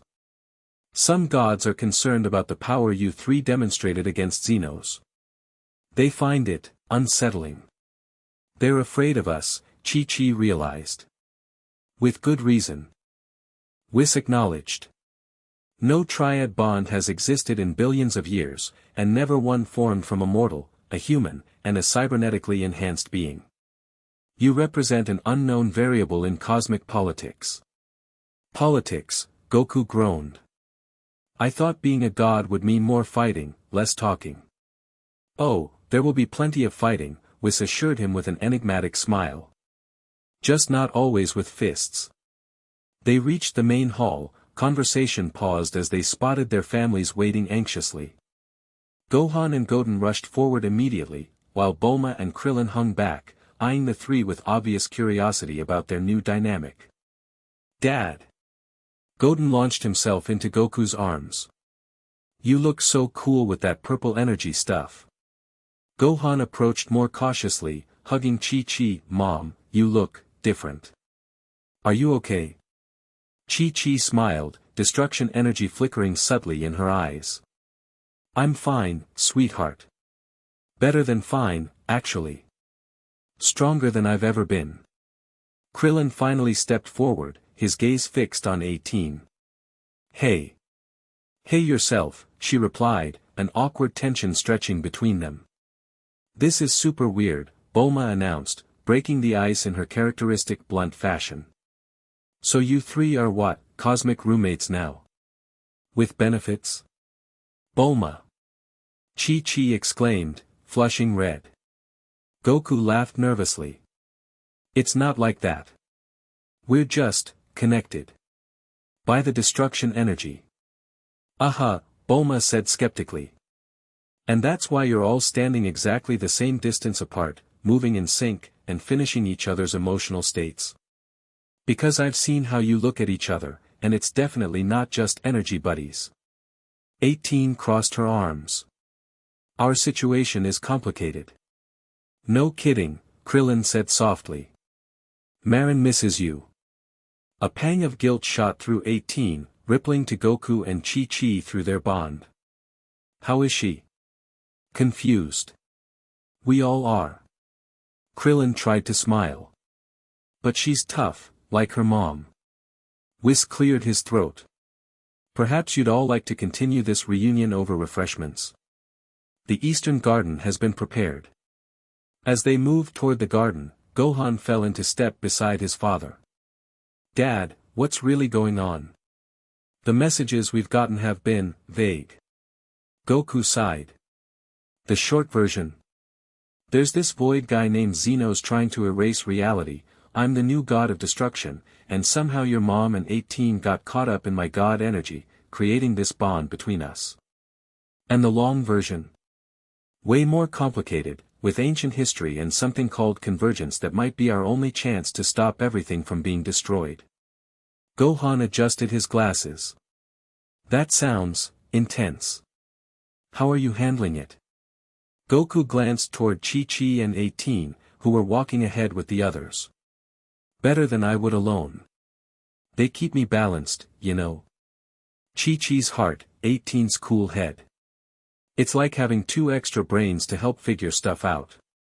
"And emotionally?" Gohan pressed, surprisingly perceptive. Goku hesitated. "That part's complicated. We feel what each other feels now. It's getting harder to tell where I end and they begin." "And that doesn't bother you?" "It probably should, right?" Goku rubbed the back of his head. "But honestly, it feels right somehow. Natural. Like this was always supposed to happen." Gohan studied his father carefully. "You've changed, Dad. And not just the god stuff. You seem more present. More aware." Goku considered this. "Maybe that's what happens when you have 2 other perspectives in your head all the time. You can't just think about fighting and food anymore." He grinned. "Though I still think about those a lot." They reached the garden, where an elaborate spread had been laid out. Despite the tension, conversation gradually eased as they ate, catching up on Earth news and carefully avoiding the deeper questions hanging over them. Eventually, though, Krillin pulled 18 aside, his expression serious. "We need to talk about us," he said quietly. "About what this means." 18 nodded, leading him to a secluded corner of the garden. Goku and Chi-Chi politely withdrew their awareness from the bond, giving her as much privacy as possible. "I don't know what to say," 18 admitted. "This isn't something I chose, but it's also not something I can change." "Do you want to change it?" Krillin asked, his voice steady despite the pain in his eyes. 18 considered the question honestly. A week ago, I would have said yes without hesitation. Now. She looked back at Goku and Chi-Chi, feeling the gentle pulse of the bond even at this distance.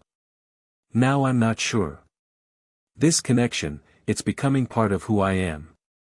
And us? Our marriage? I still love you, Krillin. That hasn't changed. She took his hands. But I'm connected to them in a way I can't explain. It's not just physical or emotional, it's like our souls are braided together. Krillin squeezed her hands. I want you to be happy, 18. I've always wanted that. If this is where your path leads. You're giving up too easily, she said, a hint of her old sharpness returning. He smiled sadly. Not giving up. Just accepting reality. I've watched you these past few minutes, the way you move in perfect sync with them, the way you instinctively check their positions. Whatever this bond is, it's fundamental. So what now? Now, I be the best co-parent to Marin I can be. And your friend, if you'll let me. His smile turned genuine. Besides, you're helping save all of existence.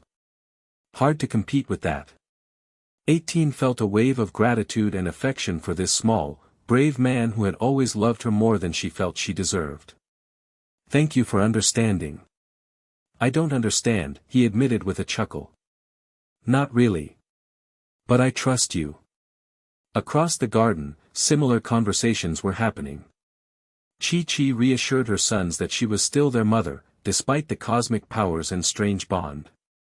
Bulma interrogated Goku about the technical aspects of the bond, her scientific curiosity overriding any sense of propriety.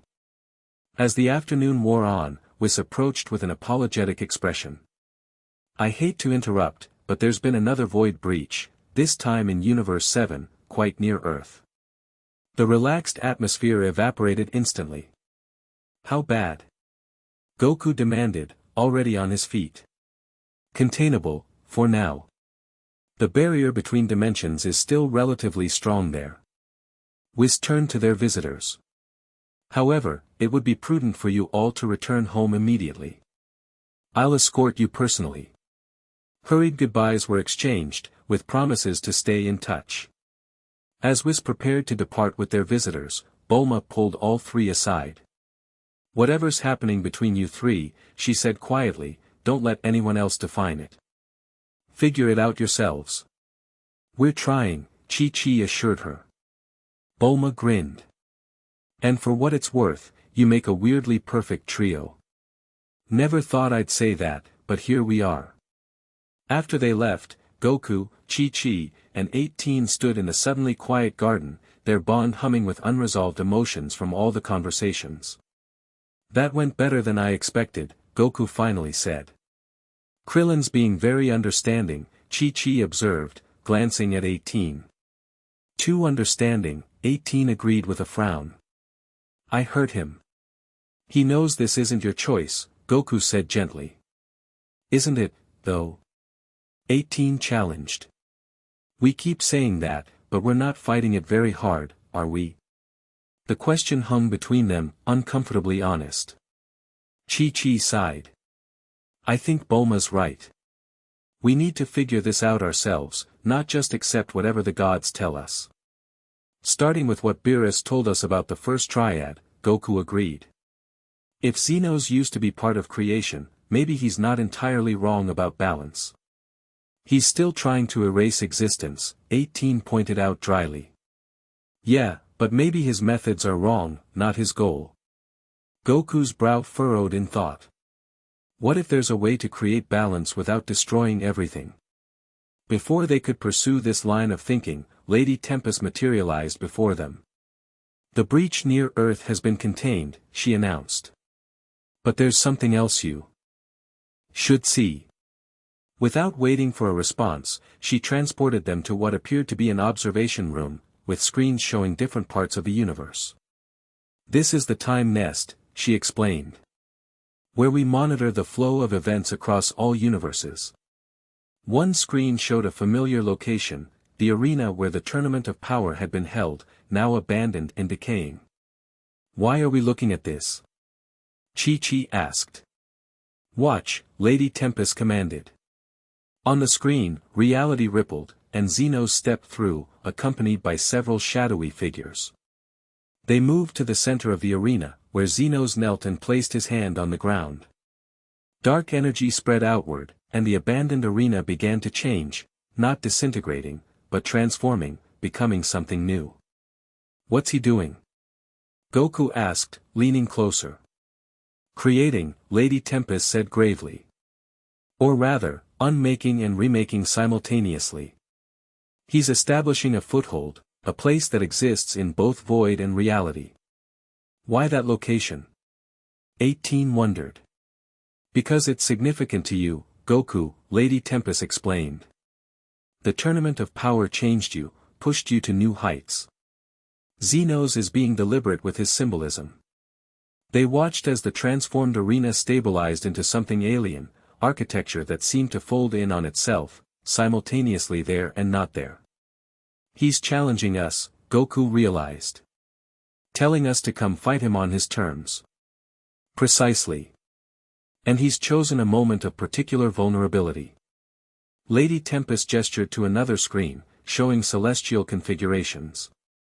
"Tomorrow's council meeting will gather all gods of destruction in one place, away from their universes. It's no coincidence. He's planning something big while everyone's distracted," Chi-Chi concluded. "We need to warn the council," 18 said. "They already know." Lady Tempest's expression hardened. "Which brings me to the real reason I brought you here. Some members of the council believe your triad is too unpredictable, too dangerous. They're considering separating you." "What?" Goku exclaimed. "But the bond would be severed, yes. At great pain to all of you, but they believe the risk of convergence is too great." "They can't do that," Chi-Chi protested. "They're gods," Lady Tempest said simply. "They can try." 18's eyes narrowed. "Why are you telling us this? You're one of them." Lady Tempest's expression softened slightly. "Because I've watched you three. Your bond is different from the first triads, purer somehow, more balanced. And frankly, I'm not convinced the council's approach to Xenos is working." "So what do we do?" Goku asked. "Be prepared to defend yourselves at tomorrow's meeting. And..." She hesitated, "consider that Xenos' challenge might be an opportunity. While the gods debate, you could act. You're suggesting we go after him directly? Against council orders?" Chi-Chi asked incredulously. "I'm not suggesting anything," Lady Tempest said carefully. "Merely pointing out that gods are often too cautious, too bound by ancient ways. Sometimes newer perspectives are needed." With that cryptic statement, she transported them back to the garden and vanished, leaving them to consider her words. "Did a member of the Celestial Council just encourage us to go rogue?" 18 asked incredulously. "I think so," Goku replied, equally surprised. "Question is she helping us or setting us up? Either way, we need a plan," Chi-Chi said firmly. "If the council is really considering separating us." The mere thought sent pain rippling through their bond. After weeks of growing closer, the idea of severance felt like contemplating amputation. "They'd have to catch us first," Goku said with determination. "And I'm getting pretty good at this god teleportation thing. So what's our play?" 18 asked. "Sit through this meeting tomorrow and hope they don't decide to rip us apart, or take Lady Tempest's hint and go after Xenos while everyone's distracted." Goku's eyes lit up with the familiar fire that appeared whenever he faced a worthy challenge. "I say we do both.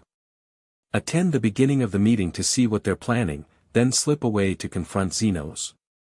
"That's incredibly risky," Chi-Chi pointed out. "When has that ever stopped him?" 18 replied with a small smile. Chi-Chi sighed. "True. And I suppose we don't have many better options." "Then it's settled," Goku decided. But first, we need to prepare. If we're going to face Xenos on his turf, we need to be at full strength. And fully in sync, 18 added, understanding his meaning. Chi-Chi nodded. The bond. We need to stop fighting it and embrace it completely. The implications hung between them, allowing the bond to deepen would bring them closer to convergence, closer to potentially losing their individual selves. But it would also make them stronger. One step at a time, Goku suggested, holding out his hands to both women. Let's start by training together, our way. No Whis, no Lady Tempest, just us figuring out what we can do. Chi-Chi and 18 each took one of his hands, and immediately, their energies synced, creating that now familiar circuit of power. Let's go somewhere private, 18 suggested. Away from prying cosmic eyes. Goku grinned. I know just the place. Using his divine transportation ability, he took them to a remote asteroid field on the far side of Beerus's realm, a place of strange beauty, with massive rocks floating in patterns that defied normal physics. Whis showed me this place, he explained. Said it's where Beerus comes when he wants to break things without consequences. Perfect, Chi-Chi said, looking around appreciatively. For the next several hours, they trained together, pushing the boundaries of their bond.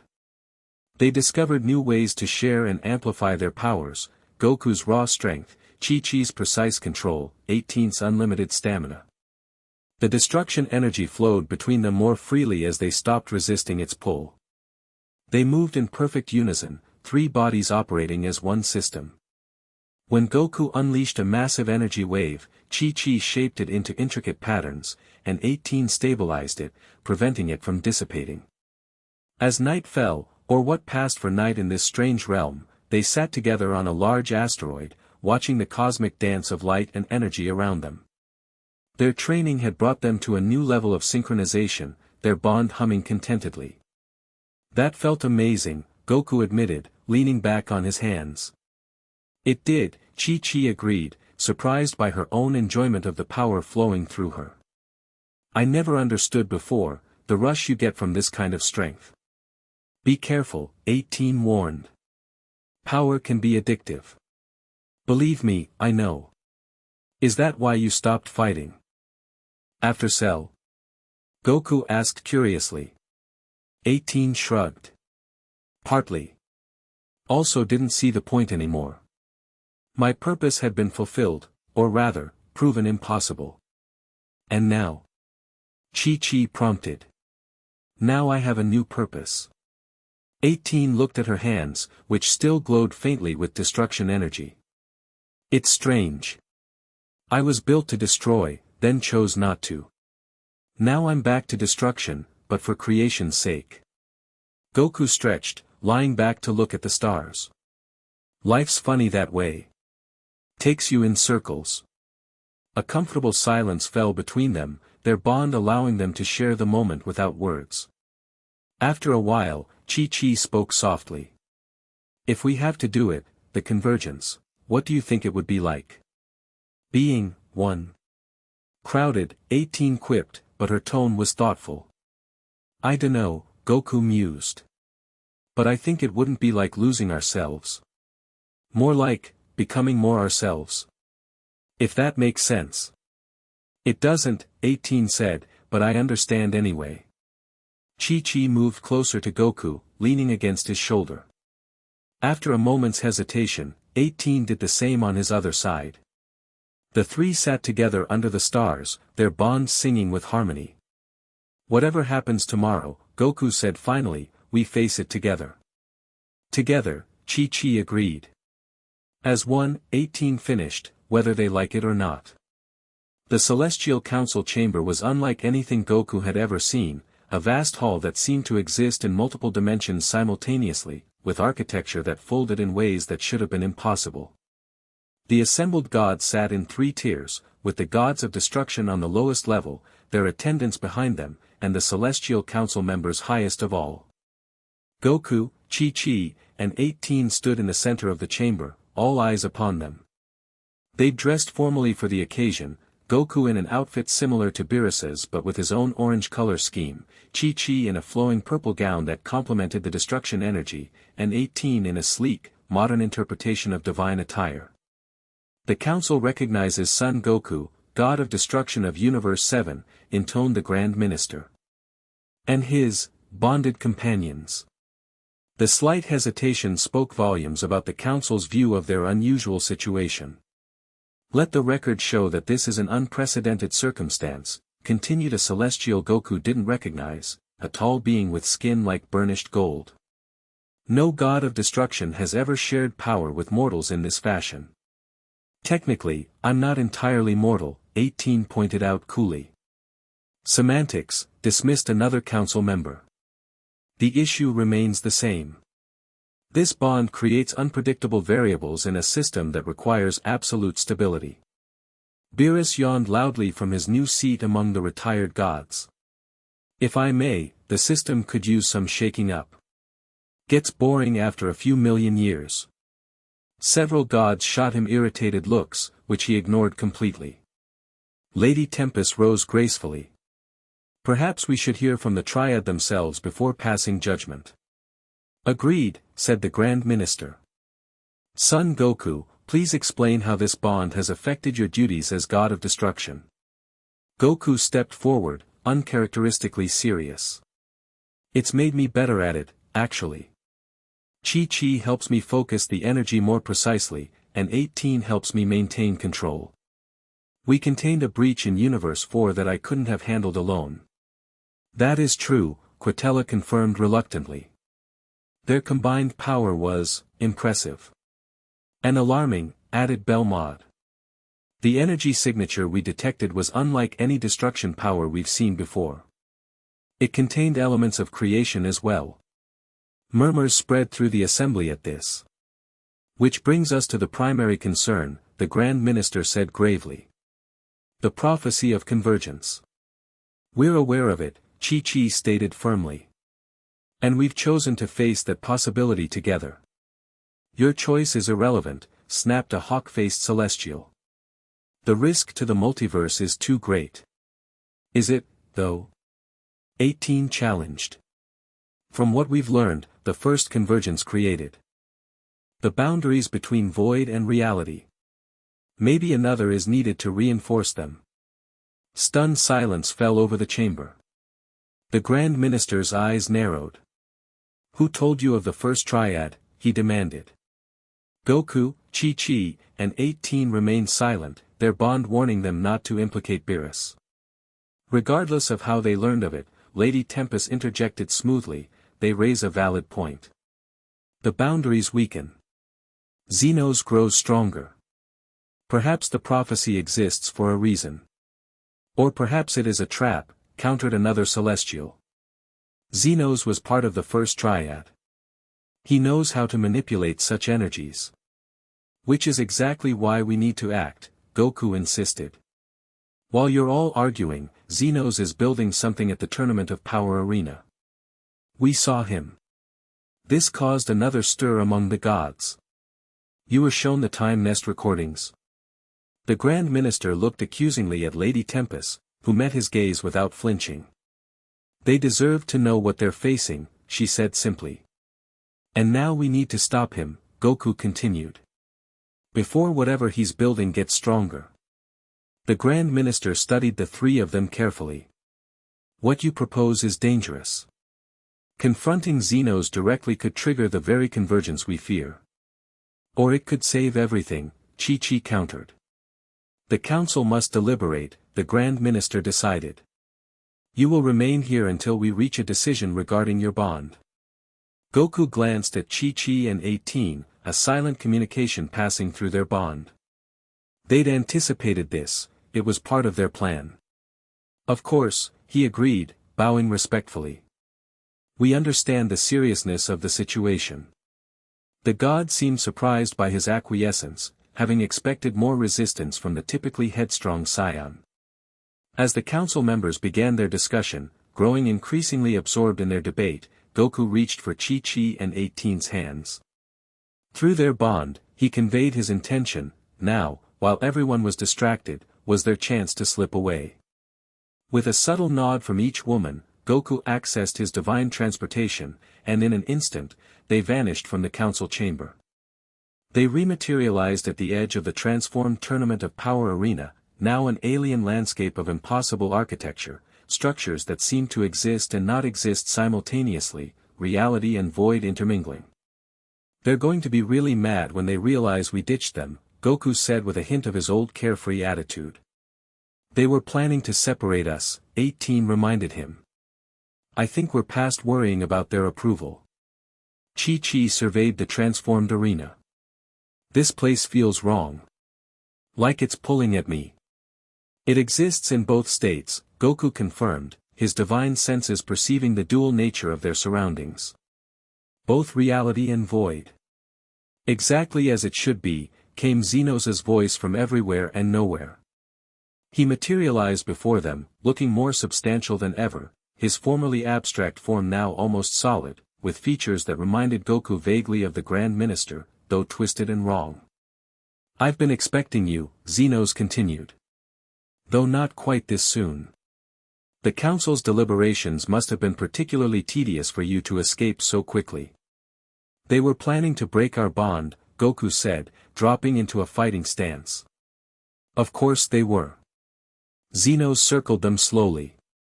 "They fear what you represent, change, evolution, transcendence beyond their rigid system."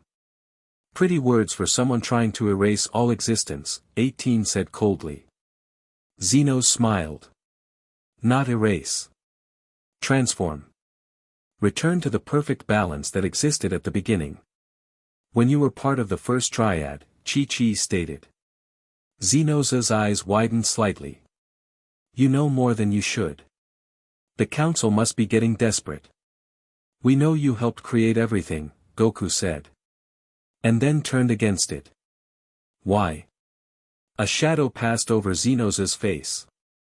"Because creation became tyranny. Xeno and the Oracle established rules, boundaries, hierarchies, imposed their vision of what should be. I saw another way, a universe where void and reality coexisted in fluid harmony, where beings could experience both states, both perspectives. And they rejected that," 18 guessed. "They feared it," Xenos corrected.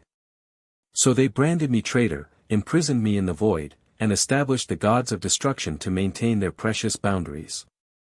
His expression softened unexpectedly. "But now you three have appeared, a new triad, with the potential to understand what I've been trying to accomplish. By destroying planets and erasing people." Goku challenged. "Regrettable necessities," Xenos said dismissively. "The current system is too rigid to transform gently. It must be broken before it can be remade." "We're not helping you destroy everything," Chi-Chi stated firmly. "But you could help create something new," Xenos countered. "Your bond, it's different from the first triads. More balanced. 3 distinct perspectives in perfect harmony." The three exchanged glances, their bond humming with suspicion. "What exactly are you proposing?" 18 asked cautiously. Xenos gestured to the transformed arena around them. "This is merely a prototype, a small space where void and reality coexist. With your help, with your convergence, we could expand it across all universes. Not destruction, but transformation. A new multiverse where everything exists in dual states. And everyone currently alive." Chi-Chi pressed. "Would be transformed, yes. Their consciousness would expand to embrace both existence and non-existence." Xenos spread his hands. "It would be a gift, not a loss." Goku's eyes narrowed. "If it's such a great idea, why didn't the first triad do it this way?" "Because Xeno and the Oracle feared the unknown." Xenos' expression darkened. "They lacked vision, lacked courage. They chose the safer path, rigid separation, constant vigilance against the void." As he spoke, Goku noticed something through their bond, a subtle resonance between Xenos' energy and their own. There was truth in what he said, or at least truth as he perceived it. "Show us," Goku suddenly demanded. What? Chi-Chi turned to him in surprise.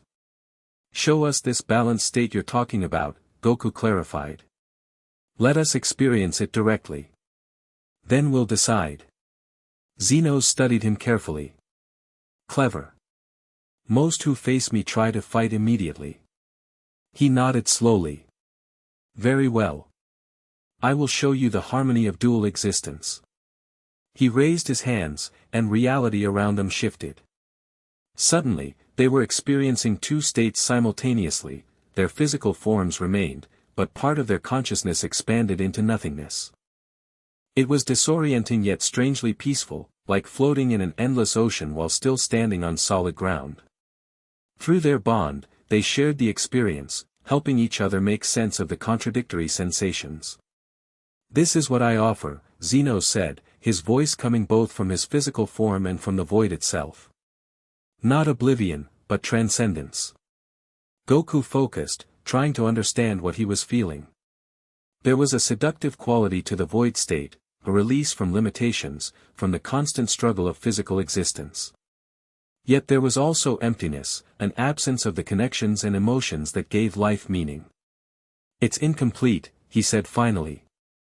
Half of an experience, not a whole one. Xenos' expression faltered. You cannot fully appreciate it yet. Your consciousness is still bound to physical form. No, 18 interjected, her analytical mind cutting through the experience. Goku's right. This state lacks something essential, the friction that creates growth, the challenges that give triumph meaning. The love that makes sacrifice worthwhile, Chi-Chi added softly. Xenos restored normal reality with a frustrated gesture. You're still thinking in limited terms.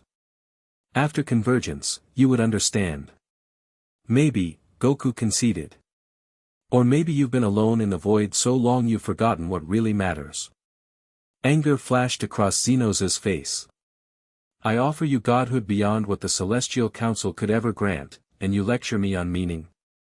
We already have what matters, Chi-Chi said, taking Goku's hand. 18 took his other hand, completing their circuit. And we'll protect it, 18 added as their energies began to synchronize.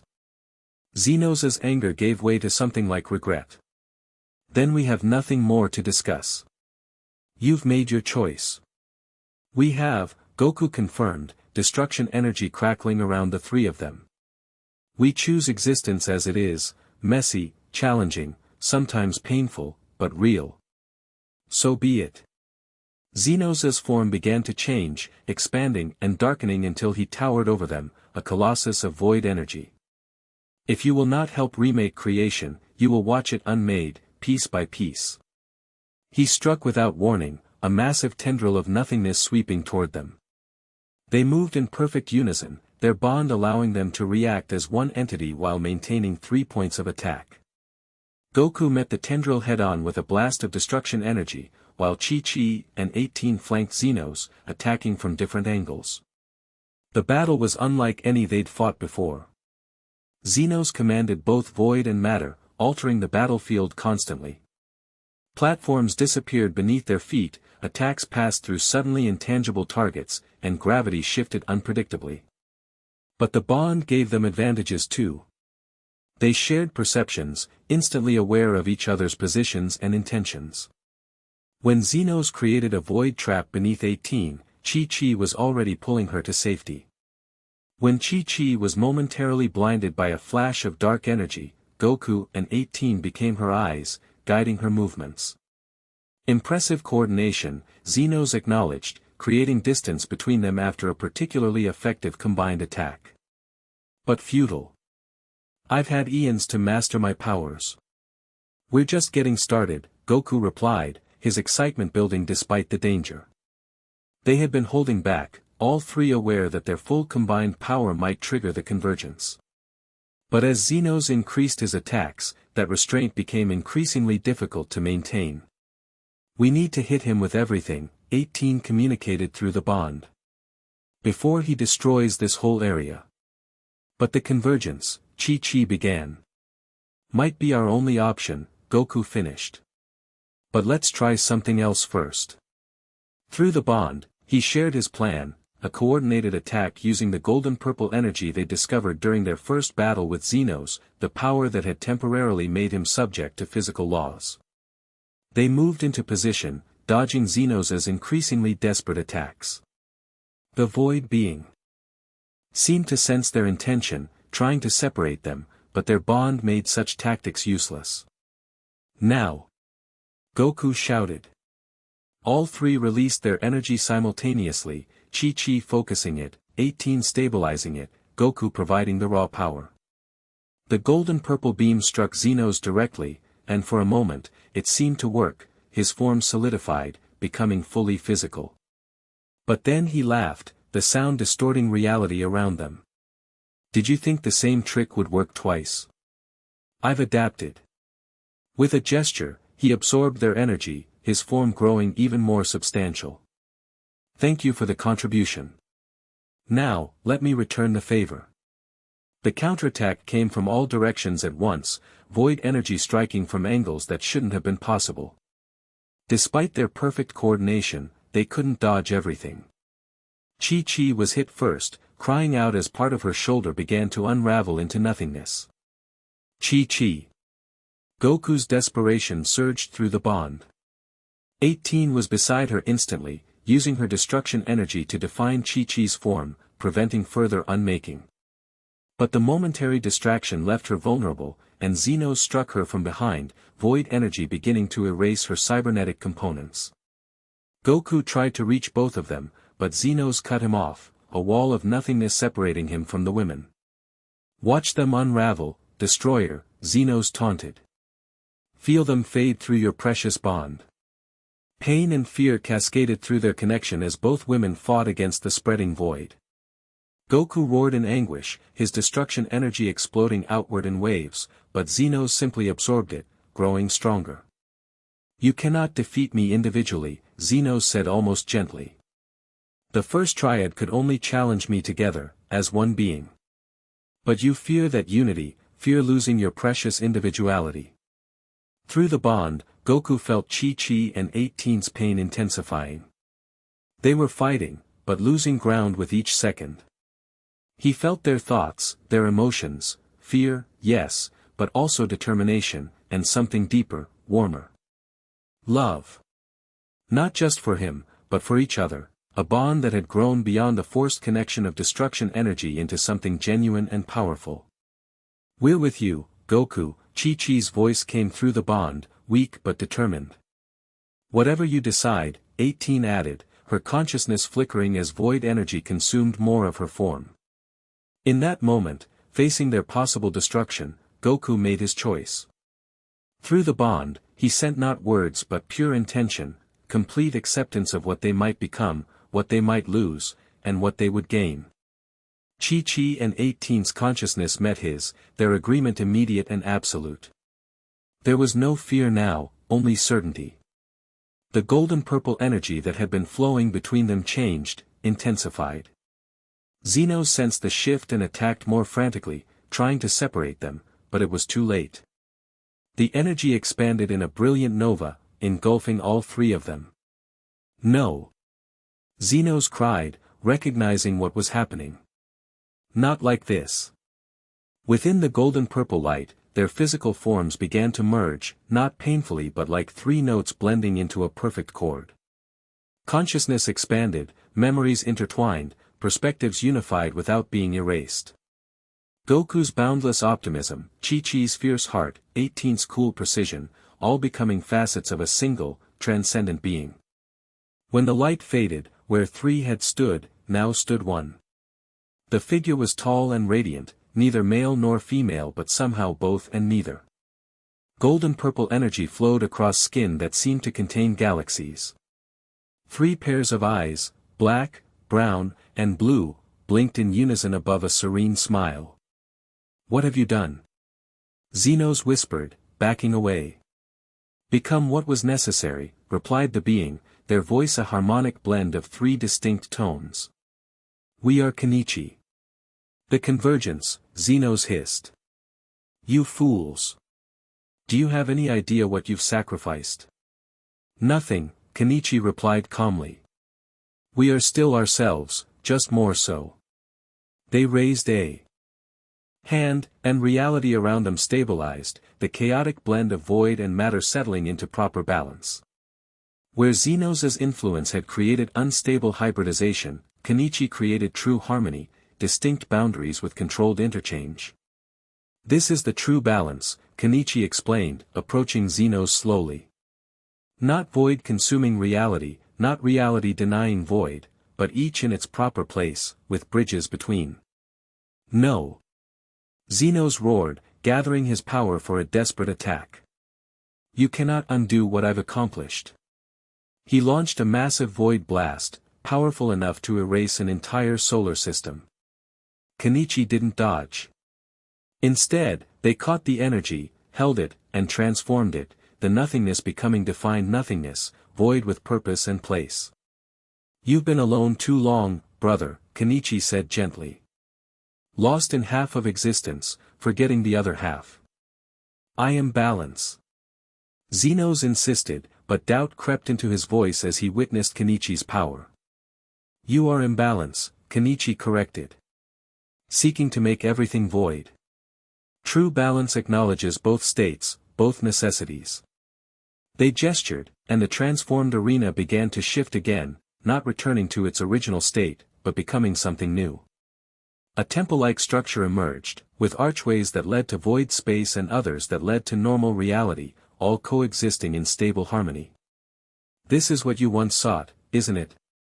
Kenichi asked. Before bitterness twisted your vision. Zenos stared at the transformation, something like recognition flickering in his eyes. The third path. What we couldn't achieve before. Because the first triad wasn't truly balanced, Kenichi completed. 2 against 1, order against chaos. But we are different. We contain multitudes in harmony. For a moment, Zenos seemed to consider their words, a glimpse of his original self showing through the corruption. Then his expression hardened again. Pretty illusions, he snarled. Creation's final defense, hope. But hope always dies. He attacked again, this time aiming not at Kenichi but at the fabric of reality itself, trying to tear open a breach large enough to swallow the entire dimensional plane. Kenichi moved faster than thought, intercepting the attack. But instead of countering with force, they enveloped Zenos in their energy, creating a sphere that contained both of them. Inside this pocket dimension, Kenichi reached for Zenos not with destruction or creation, but with understanding. 3 consciousnesses working as one, they perceived his pain, his isolation, his distorted reasoning after eons alone in the void. Feel what we feel, they offered, opening their unified consciousness to him. Remember what it means to be part of something, not apart from everything. Zenos struggled against the connection, but the power of 3 unified souls was overwhelming. Memories flowed between them, Goku's joy in simple pleasures and honest battles, Chi-Chi's fierce love for family and home, 18's appreciation for second chances and quiet moments of belonging. Stop, Zenos pleaded, his form fluctuating between void entity and something more humanoid. I cannot. I have been this way too long. It's never too late to find balance, Kenichi said gently, maintaining the connection. We offer you not destruction, but transformation. Not an ending, but a new beginning. Their golden purple energy enveloped Zenos completely, not erasing but redefining him. His form stabilized, the void energy that had consumed him for eons being balanced with matter, with form, with purpose. When the transformation was complete, Zenos knelt on the ground, his appearance now similar to the other celestials, tall and elegant, but with skin like twilight sky rather than the void of space. What have you done to me? He asked, his voice no longer omnipresent but focused, personal. Reminded you what it means to exist in balance, Kenichi replied. The void is part of you, but not all of you. Zenos touched his now solid form with wonder. I remember, before. When we first separated reality from void. When I still believed in both. And now. Now I. He looked up at Kenichi, his expression torn between ancient hatred and new understanding. I need time. To remember. To reconsider. Kenichi nodded. Time you shall have. But not freedom, not yet. With a gesture, they created a chamber within the transformed arena, a peaceful garden that existed simultaneously in reality and void, a place of contemplation and healing. Here you will remain until your balance is restored, Kenichi decreed. Neither prisoner nor free, neither punished nor absolved. Simply becoming whole again. Xenos entered the chamber without resistance, his newly balanced form already showing signs of healing from the corruption that had consumed him for eons. As the chamber sealed, reality around them stabilized completely. The transformed arena remained, but now as a monument to balance rather than a beachhead for void invasion. Kenichi sensed the approach before it happened, dozens of divine energies converging on their location. The Celestial Council had finally realized where they'd gone and what had happened. They turned to face the arriving gods, their three pairs of eyes serene but watchful. The Grand Minister appeared first, followed by Lady Tempest and the other council members. Behind them came the gods of destruction, Whis among them, his expression a mixture of awe and concern. What have you done? The Grand Minister demanded, taking in Kenichi's transformed appearance and the changed arena. What was necessary, Kenichi replied simply. Xenos has been contained and is beginning the long process of healing. The void breaches have been sealed with true barriers, not temporary patches. Lady Tempest approached cautiously. The convergence, it's complete. Yes. Kenichi smiled, three different smiles somehow expressed simultaneously. Though not as you feared. We are one, but still free. Unified, but not erased. Impossible, breathed one of the Celestials. The ancient texts say convergence is irreversible, the individuality of the three forever merged. Perhaps your texts are incomplete, Kenichi suggested. Or perhaps we are simply, unprecedented. The Grand Minister circled them slowly. The energy you command, it's neither purely destruction nor creation. Balance, Kenichi explained. The harmony between opposing forces that allows both to exist in their proper measure. The assembled gods exchanged uncertain glances. This development fell outside their ancient protocols, their established order. What now? Whis asked, the first to address the practical question. Does Universe 7 still have a god of destruction, or something else entirely? Kenichi considered the question. We are what Universe 7 needs, guardian of its proper balance. Destruction where necessary, preservation where warranted, creation where possible. The system doesn't work that way, protested one of the Celestials. The roles are distinct for a reason. Perhaps the system needs to evolve, Lady Tempest suggested, studying Kenichi with fascination. As all things must. The debate might have continued indefinitely, gods being notoriously resistant to change, but Kenichi raised a hand for silence.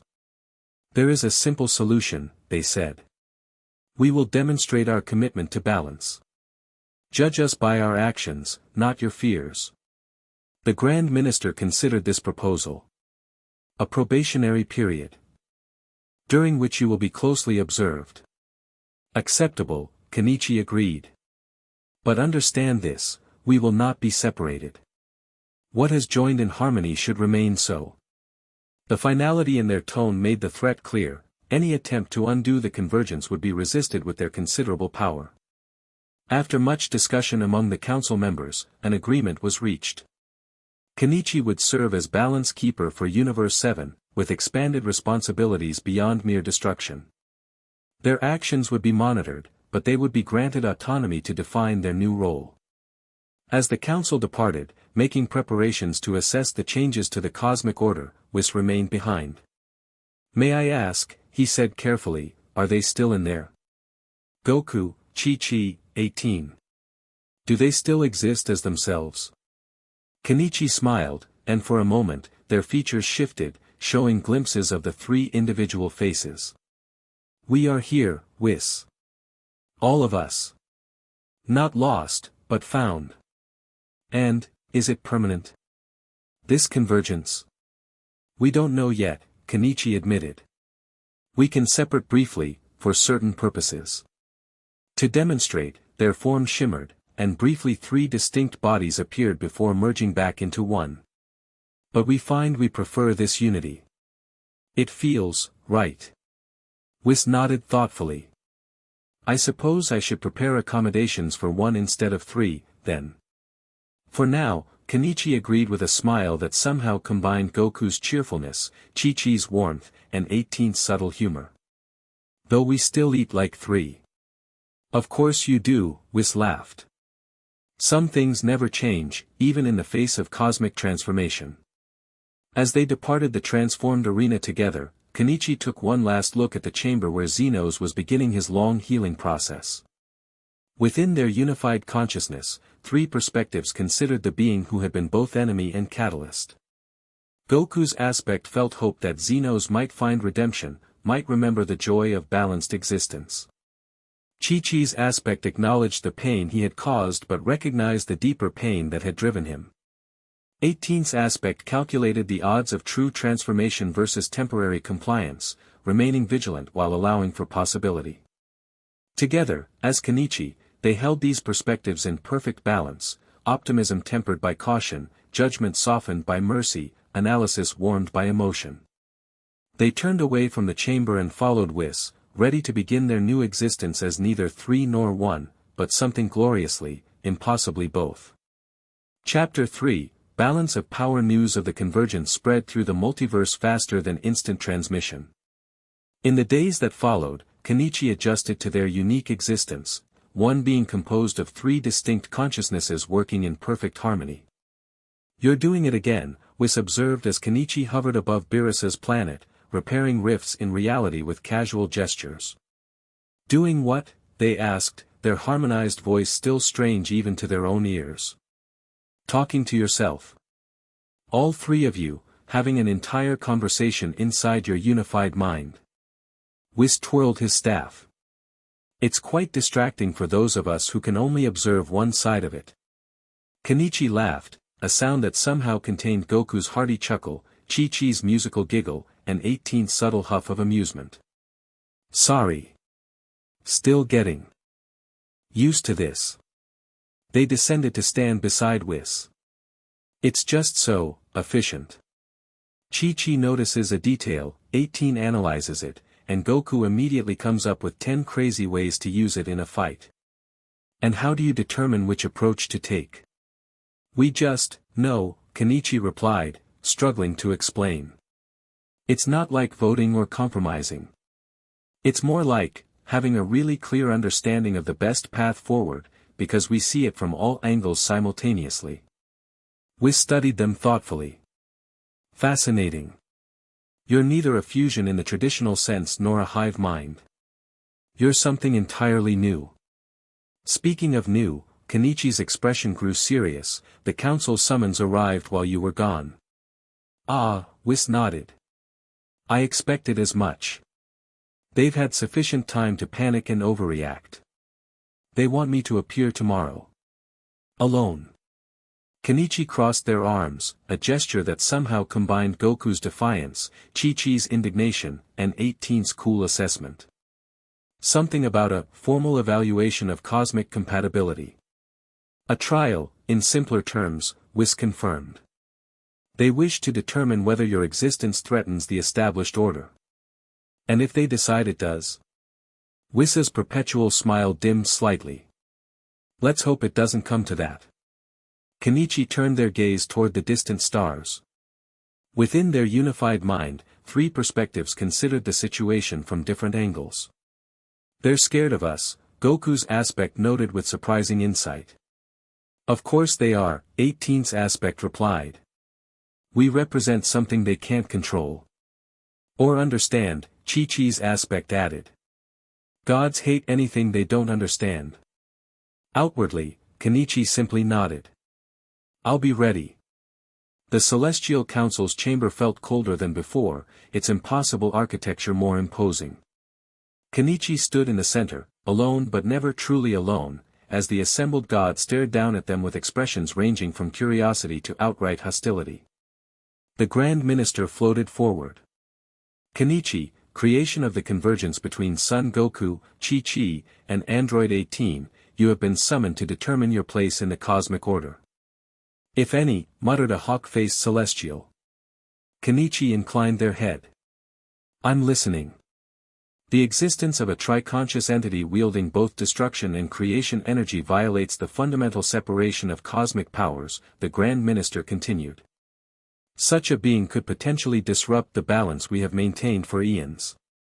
Funny, Kenichi replied, since balance is precisely what I embody. You claim balance, countered another council member, yet your actions already disturb established patterns. You've altered the tournament of power arena into some kind of dimensional crossroads. A place where reality and void can interact safely, Kenichi corrected. A demonstration of true balance. Lady Tempest, watching from her elevated position, leaned forward. And what of Xenos? Our sensors detect his presence there, yet contained. How did you accomplish this? I reminded him of what he once was, Kenichi explained. Before bitterness twisted his purpose. He's beginning to heal. This caused a stir among the assembled gods. Heal, the Grand Minister repeated incredulously. Xenos has been corruption incarnate for billions of years. Such entities don't heal. Perhaps because no one tried the right approach, Kenichi suggested. Destruction alone can't defeat him, he absorbs it. Creation alone can't contain him, he corrupts it. Only balance offers a solution. Convenient reasoning, said the hawk-faced celestial dismissively. But we require proof of your claims and assurance that your existence doesn't threaten cosmic stability. The Grand Minister nodded. Therefore, we have devised a test. A trial of worthiness. Here we go, 18's aspect thought dryly. I bet it's fighting. Goku's aspect responded hopefully. It's never that simple with gods, Chi-Chi's aspect cautioned. Kenichi kept their expression neutral. What sort of test? You must destroy something precious to you, the Grand Minister stated. Something from your past lives, before convergence. A memory, made physical. With a wave of his hand, a shimmering portal appeared beside Kenichi. Within it floated 3 objects, Goku's 4-star Dragon Ball, the one his grandfather had given him, a small wooden box containing the hair combs Chi-Chi had worn on her wedding day, and a delicate silver bracelet Krillin had given 18 on their first anniversary.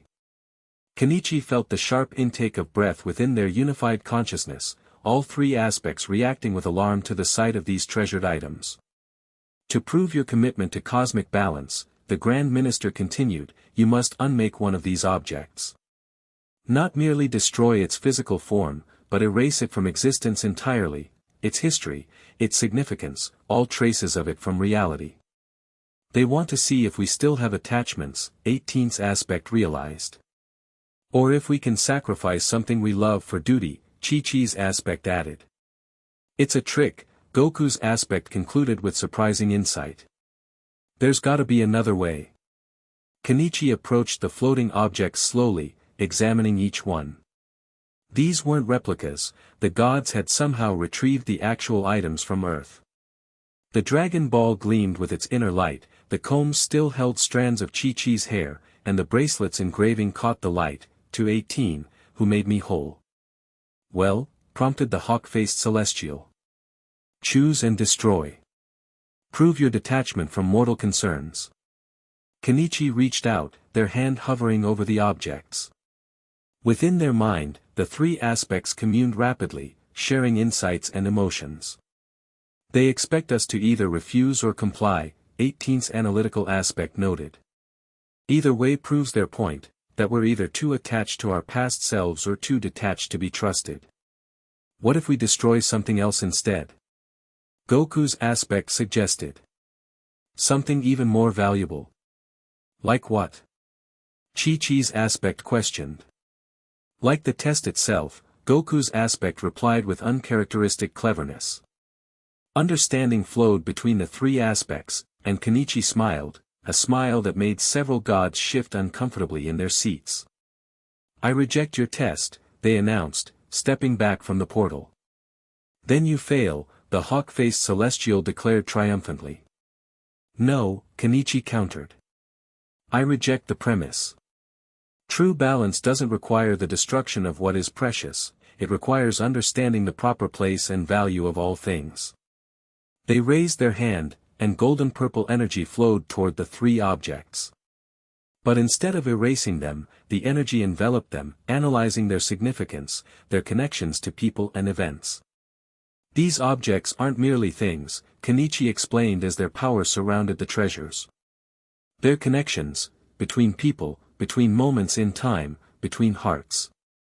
To erase them wouldn't demonstrate balance, it would demonstrate cruelty disguised as detachment. With a sudden gesture, Kenichi redirected their energy, not toward the objects, but toward the trial itself.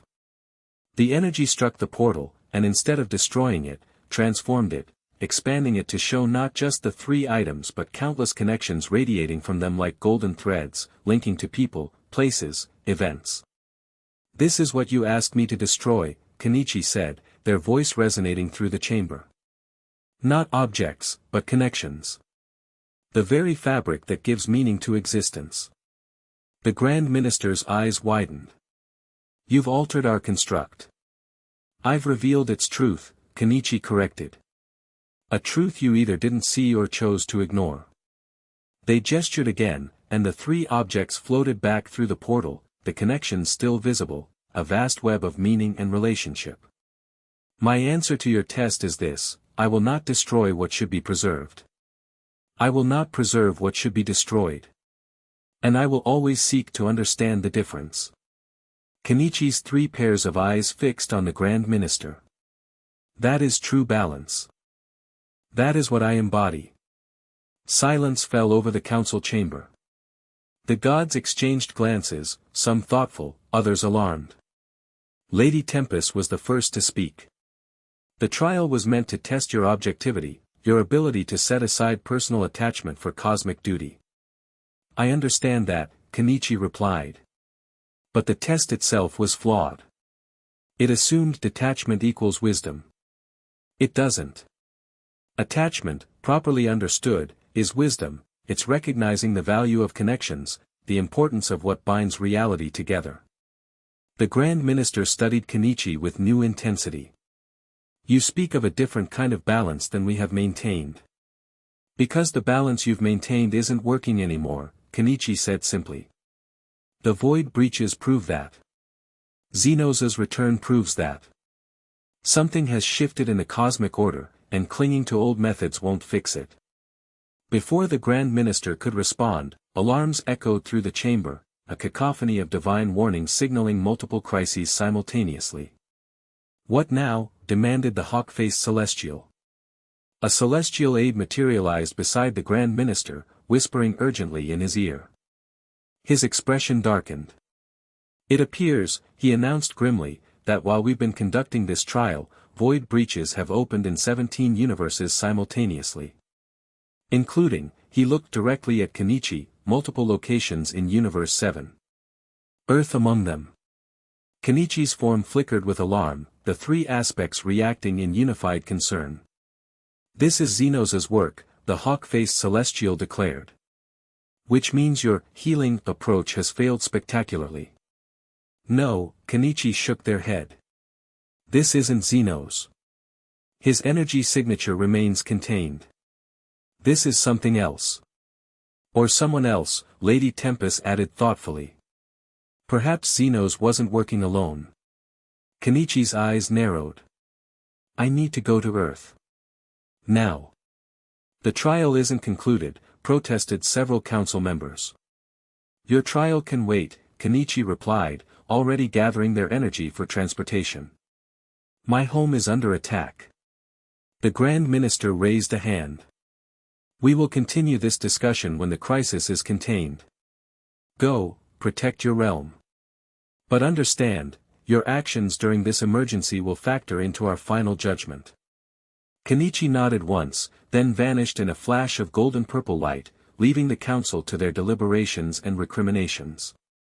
Earth's sky had turned the color of a bruise, purple and black with flashes of sickly yellow where reality thinned. Void breaches had opened at multiple locations around the planet, each one spewing strange entities into the atmosphere. These weren't the formless void creatures from before, but something more evolved, hybridized beings with physical forms wrapped in void energy, like negative images of living things. They moved with purpose, targeting population centers and energy sources. The Z fighters had mobilized immediately. Vegeta led one group in West City, blasting void creatures with carefully controlled energy that seemed to disrupt their hybrid forms. Piccolo coordinated another team at the lookout, defending the sacred site from entities trying to corrupt its connection to otherworldly realms. Gohan protected Satan City with Videl at his side, their combined attacks driving back the invasion. But the breaches kept widening, and more creatures poured through with each passing minute. Kenichi materialized above Capsule Corp, instantly assessing the situation through their three-faceted perception. Goku's aspect identified combat patterns, Chi-Chi's aspect located civilians in danger, and 18's aspect calculated energy distributions and breach mechanics. "About time you showed up," Vegeta shouted, blasting another creature into dissipating shadows. "Whatever these things are, they keep coming back when we destroy them." "Because you're not fully destroying them," Kenichi explained, descending to hover beside him. "They exist in dual states, physical and void. You need to address both simultaneously." Vegeta glared at Kenichi, still uncomfortable with their merged form. "And how exactly do we do that?" In answer, Kenichi extended a hand toward an approaching swarm of void creatures. Golden-purple energy flowed outward, encasing the entities. Where the energy touched them, the creatures didn't explode or disintegrate, they simply ceased to be, their dual existence cleanly severed from reality. "Like that," Kenichi said. "But I can't be everywhere at once." "We'll manage," Vegeta grunted, turning back to the battle. "The real question is where these things are coming from." "Xenos again?" "No." Kenichi shook their head. "This energy signature is different. Similar, but corrupted somehow. Twisted." A tremendous explosion rocked the city as Bulma's experimental energy shield around Capsule Corp finally collapsed under the onslaught. Void creatures immediately swarmed toward the building. "Go!" Vegeta shouted, already racing toward his home. "I'll handle this. Figure out who's behind it." Kenichi nodded, rising higher to get a better view of the global situation. Through their enhanced senses, they could perceive all the breach points simultaneously, and something else. A pattern. The breaches weren't random. They formed a geometric configuration around the planet, like points in a giant transmutation circle. And they were expanding at precisely calculated rates, their void energies reaching toward each other. "They're creating a cage," 18's analytical aspect realized. "Surrounding Earth in void energy." "But why?" Chi-Chi's aspect wondered. "What's special about Earth?" "Us," Goku's aspect answered simply. "We're what's special. The first successful convergence in billions of years." Kenichi's eyes widened as understanding dawned. Someone was trying to isolate Earth, to trap them here while the void net closed. But who? The answer came from an unexpected source. As Kenichi hovered, analyzing the breach pattern, a familiar energy signature appeared beside them, Whis, looking unusually concerned. "I suspected as much," the angel said without preamble. "This isn't Xenos' work. It's the Void Council." "The what?" Kenichi asked, surprised enough that all three aspects focused on Whis simultaneously.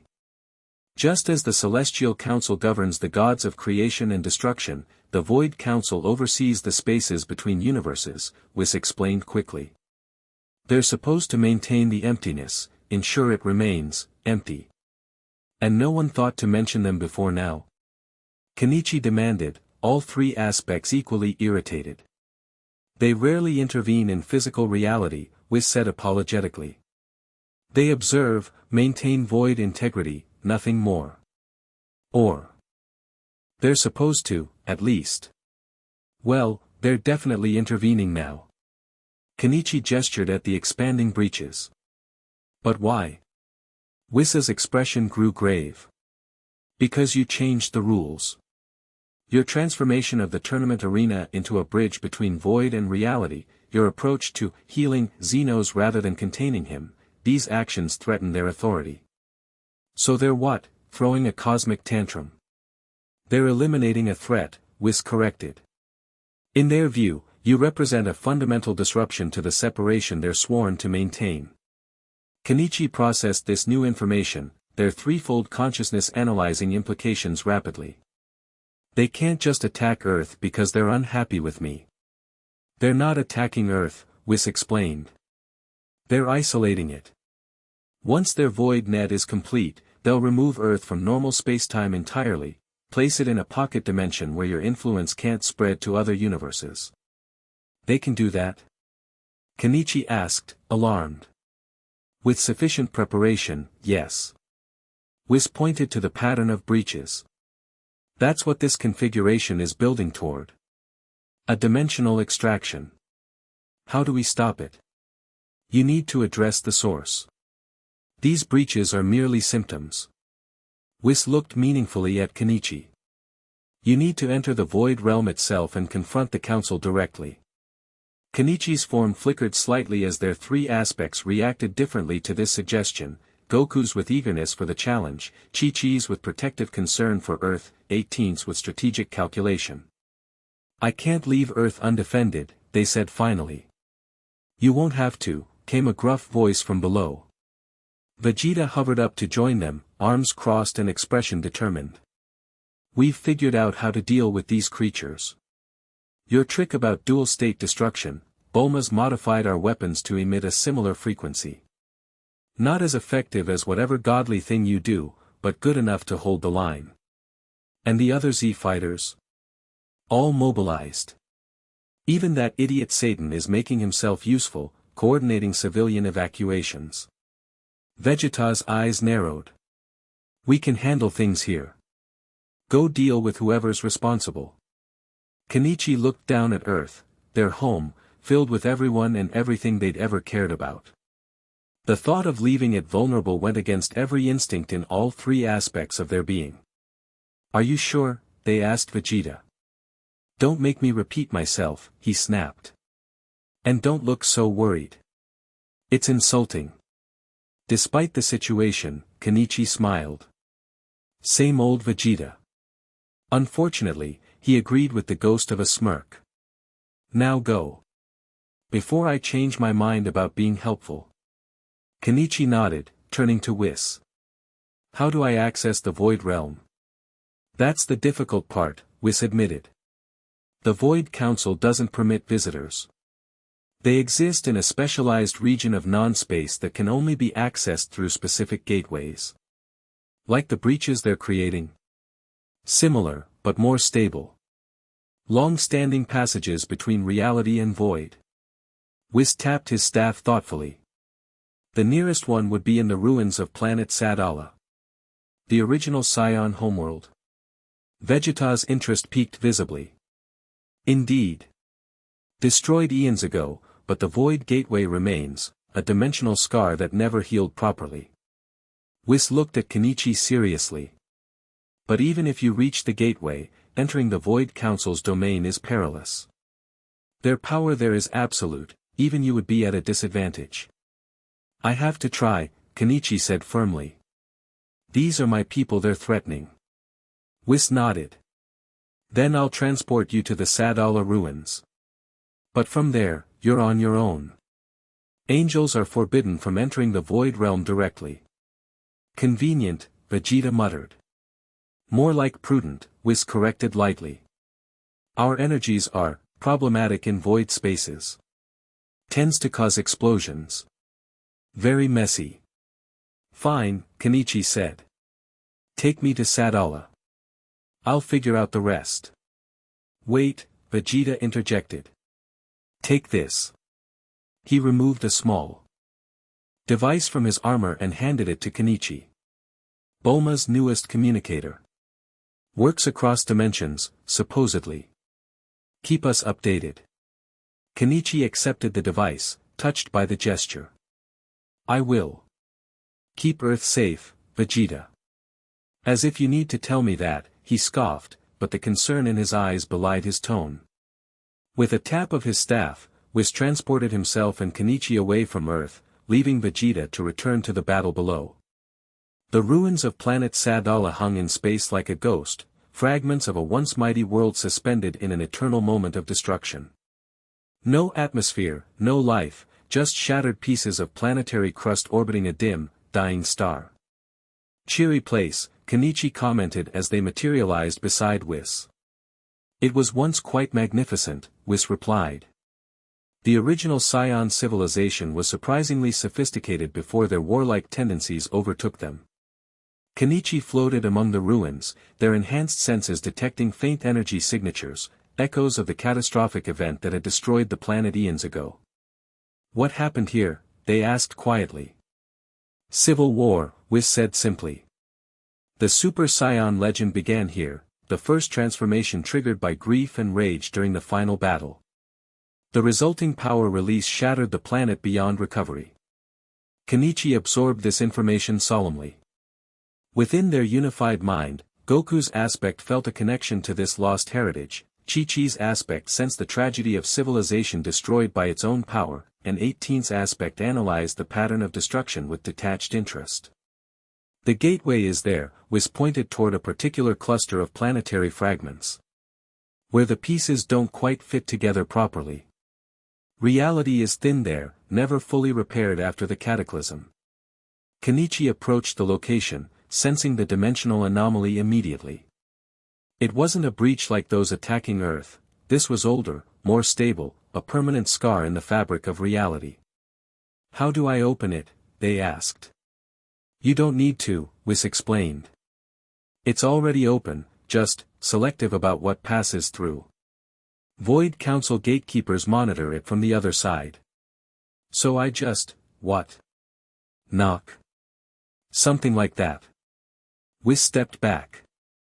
This is where I must leave you.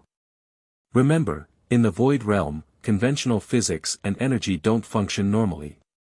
Even your considerable power will be affected by their domain. Got it. Don't expect my usual tricks to work. Kenichi nodded, facing the invisible gateway. Anything else I should know? Just one thing, Whis said, his expression unusually serious. Time flows differently there. What might seem like hours to you could be minutes here, or vice versa. Don't linger longer than necessary. I'll be quick, Kenichi promised. In and out, just long enough to convince them to stop attacking Earth. Good luck, Whis said, beginning to fade as he transported himself away. Oh, and one last thing, try not to antagonize them unnecessarily. Void entities are notoriously sensitive about their authority. When have I ever antagonized powerful beings unnecessarily? Kenichi asked with a smile that was pure Goku. Whis's departing chuckle was answer enough. Alone now among the ruined fragments of Sadala, Kenichi approached the dimensional scar. To their enhanced senses, it appeared as a subtle distortion in space, not darkness or emptiness, but an absence of definition, a place where reality simply ended. Taking a deep breath, more from habit than necessity in the vacuum of space, Kenichi extended their consciousness toward the gateway, announcing their presence. For a moment, nothing happened. Then, without warning, the distortion expanded, engulfing them before they could react. The transition was nothing like teleportation or even dimensional travel as they'd experienced it before. It was more like being unmade and remade simultaneously, existence becoming theoretical rather than actual, then solidifying again into something almost, but not quite, physical. When Kenichi could perceive again, they found themselves in a space that defied description. Not darkness, not emptiness, but potential, an environment of pure possibility that hadn't committed to any particular form. The only distinct features were floating structures that resembled inverted architecture, buildings constructed from the absence of material rather than its presence.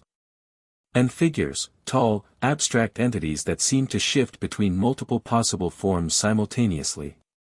7 of them, arranged in a semicircle, regarding Kenichi with sensory organs that weren't quite eyes. The anomaly, one of them observed, its voice not sound but concept, translating into understanding in Kenichi's mind. The broken pattern. The 3-in-1. I am Kenichi, they replied, instinctively adapting to this strange mode of communication. I've come about Earth. Earth, another entity considered the concept.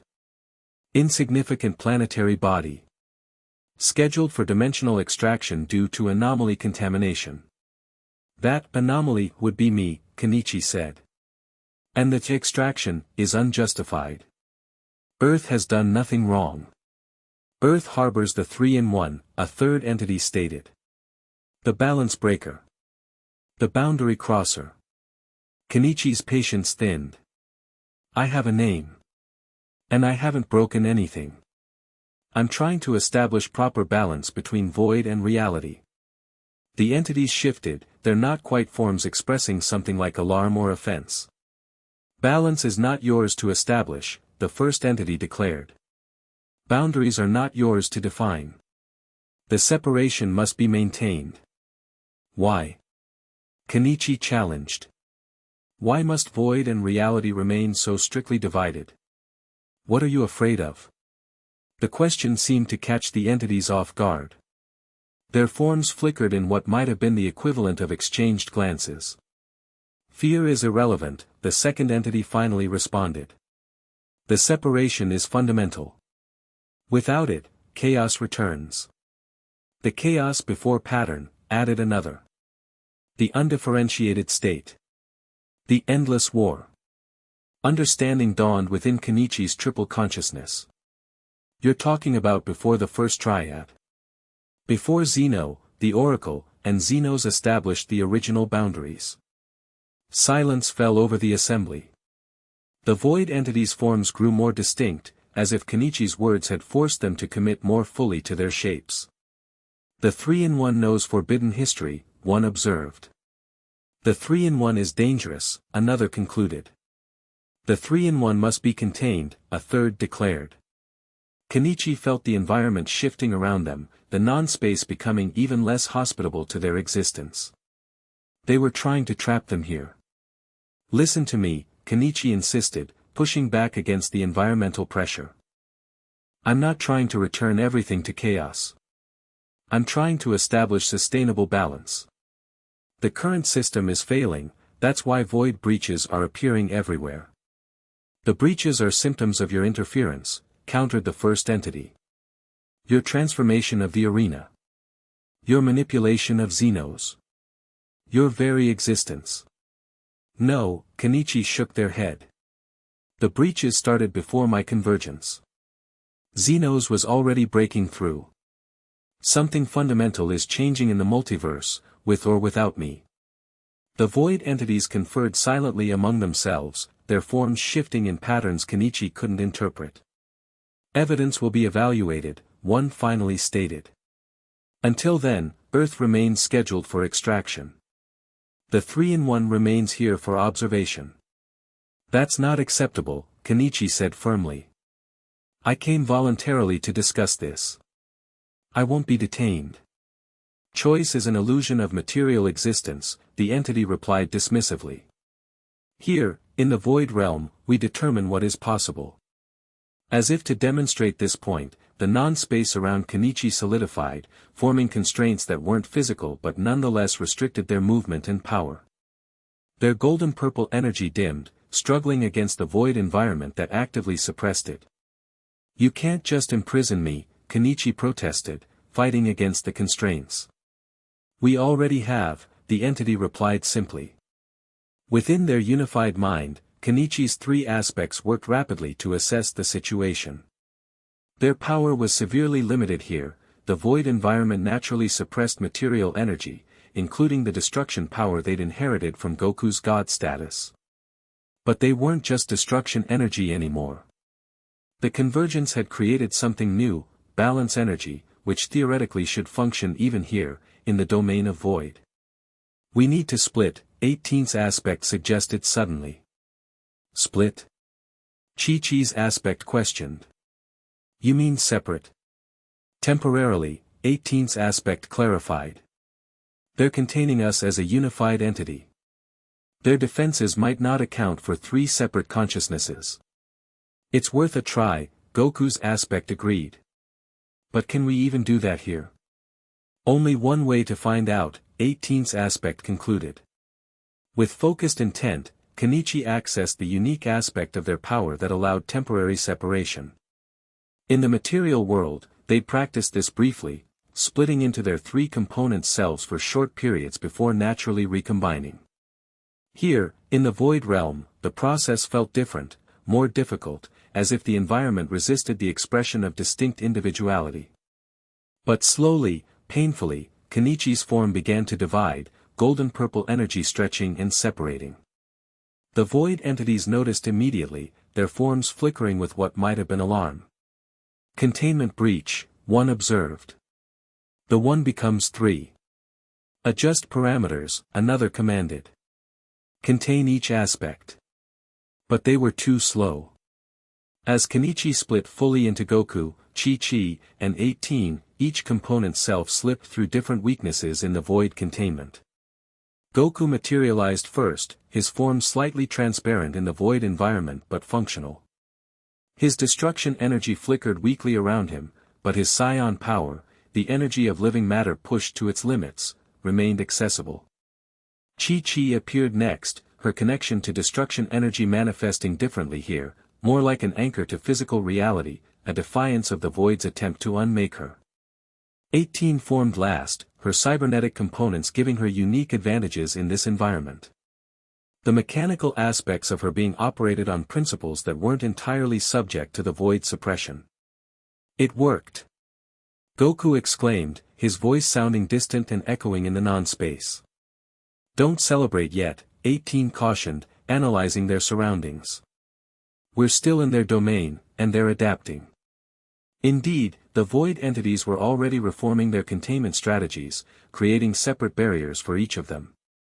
We need to move, Chi-Chi urged. Find whatever passes for a control center here. This way, 18 pointed toward a particularly dense concentration of non-architecture. That structure contains different energy patterns. It's important to them. They moved quickly through the bizarre environment, their temporary separation making them more agile but also more vulnerable. Without the unified strength of Kenichi, each felt diminished, limited. We can't stay separated long, Chi-Chi warned, sensing the strain. The pull to recombine is getting stronger. Just long enough to find what we need, Goku assured her, taking the lead as they approached the central structure. The void entities pursued them, but seemed reluctant to use their full power, as if concerned about damaging their own domain. Inside the central structure, if inside was even the right concept in this place, they discovered what appeared to be a vast control system, not technology as they understood it, but patterns of void energy arranged in complex configurations, monitoring and maintaining countless boundaries between void and reality. There, 18 pointed to a particular pattern. That's Earth.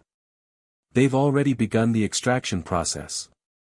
The pattern showed Earth surrounded by a net of void energy, gradually being pulled away from its normal position in space-time. How do we stop it? Chi-Chi asked urgently. 18 studied the patterns quickly. We need to disrupt the command sequence. But carefully, if we just destroy it, we might accidentally complete the extraction or worse. So what do we do?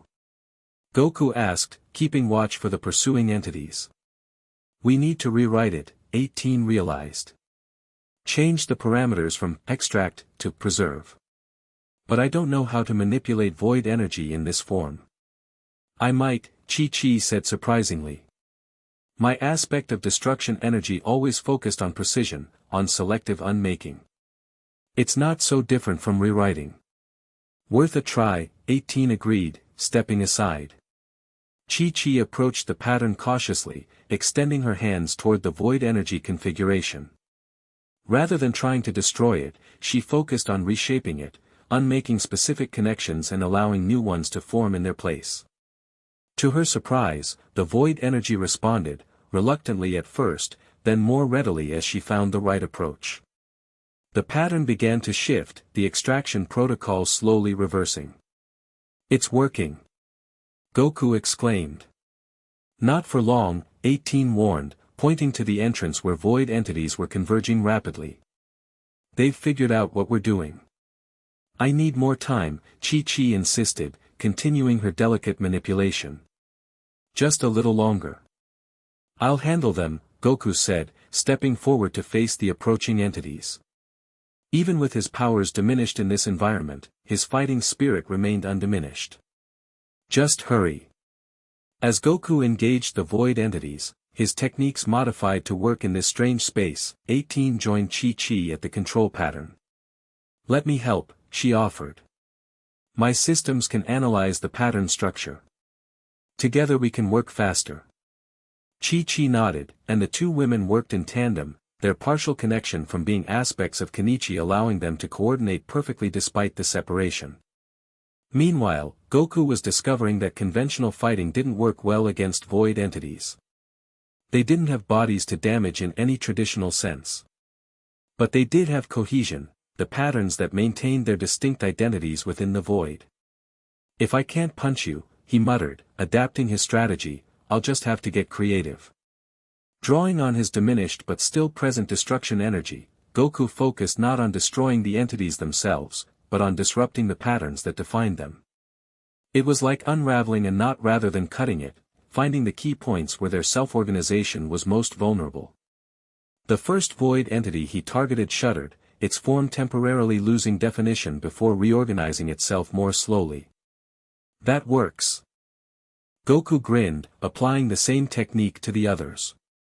Behind him, Chi-Chi and 18 had almost completed their reprogramming of Earth's pattern, reversing the extraction process.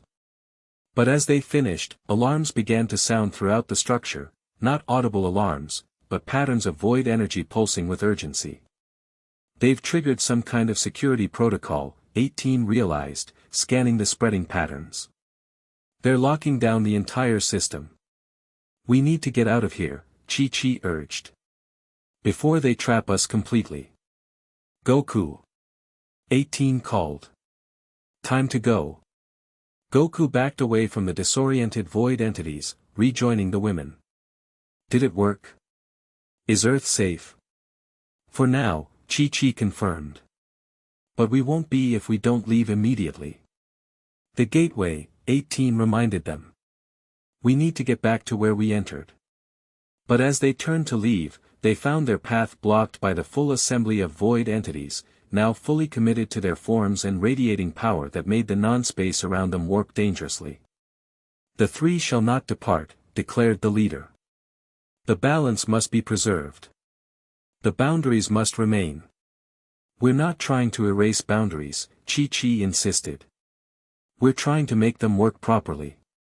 "Your concept of properly threatens eons of stability," the entity replied. "The void must remain void. Reality must remain separate. Even if that separation is failing?" 18 challenged. "Even if it's causing more damage than it prevents." "Theoretical damage," the entity dismissed. "Potential problems. We deal in certainties."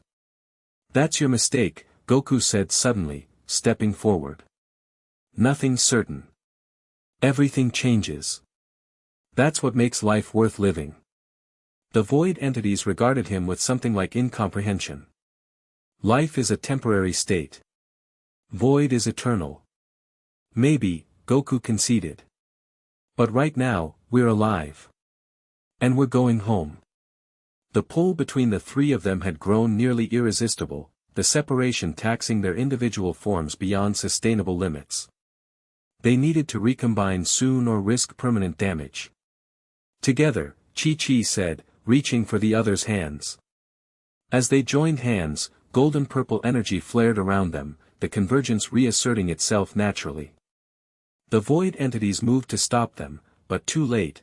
Kenichi reformed in a brilliant flash, their unified power momentarily overwhelming the void suppression. "We tried diplomacy," Kenichi told the assembled entities, their harmonized voice echoing with power. "Now we'll try demonstration. With a surge of balanced energy, neither purely destruction nor purely creation, but the harmony between, Kenichi created a shockwave that pushed back the void entities without destroying them.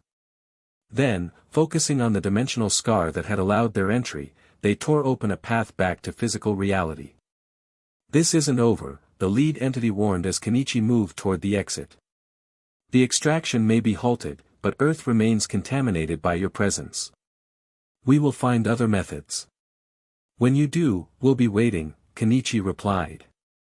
"But consider this, maybe it's time for void and reality to develop a new relationship. One based on controlled interaction rather than absolute separation." "Impossible," the entity declared. "I exist," Kenichi countered simply. "That makes it possible."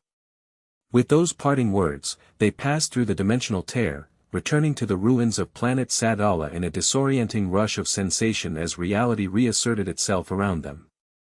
The transition left them temporarily weakened, their unified form flickering slightly as they adjusted to physical space again. But the bond held, their three aspects working together to stabilize their shared existence. "We did it," Kenichi breathed, looking around at the planetary fragments. Never had the broken remains of a dead world seemed so welcomingly real. Reaching for Bulma's communicator, they contacted Earth. "Vegeta? Can you hear me?"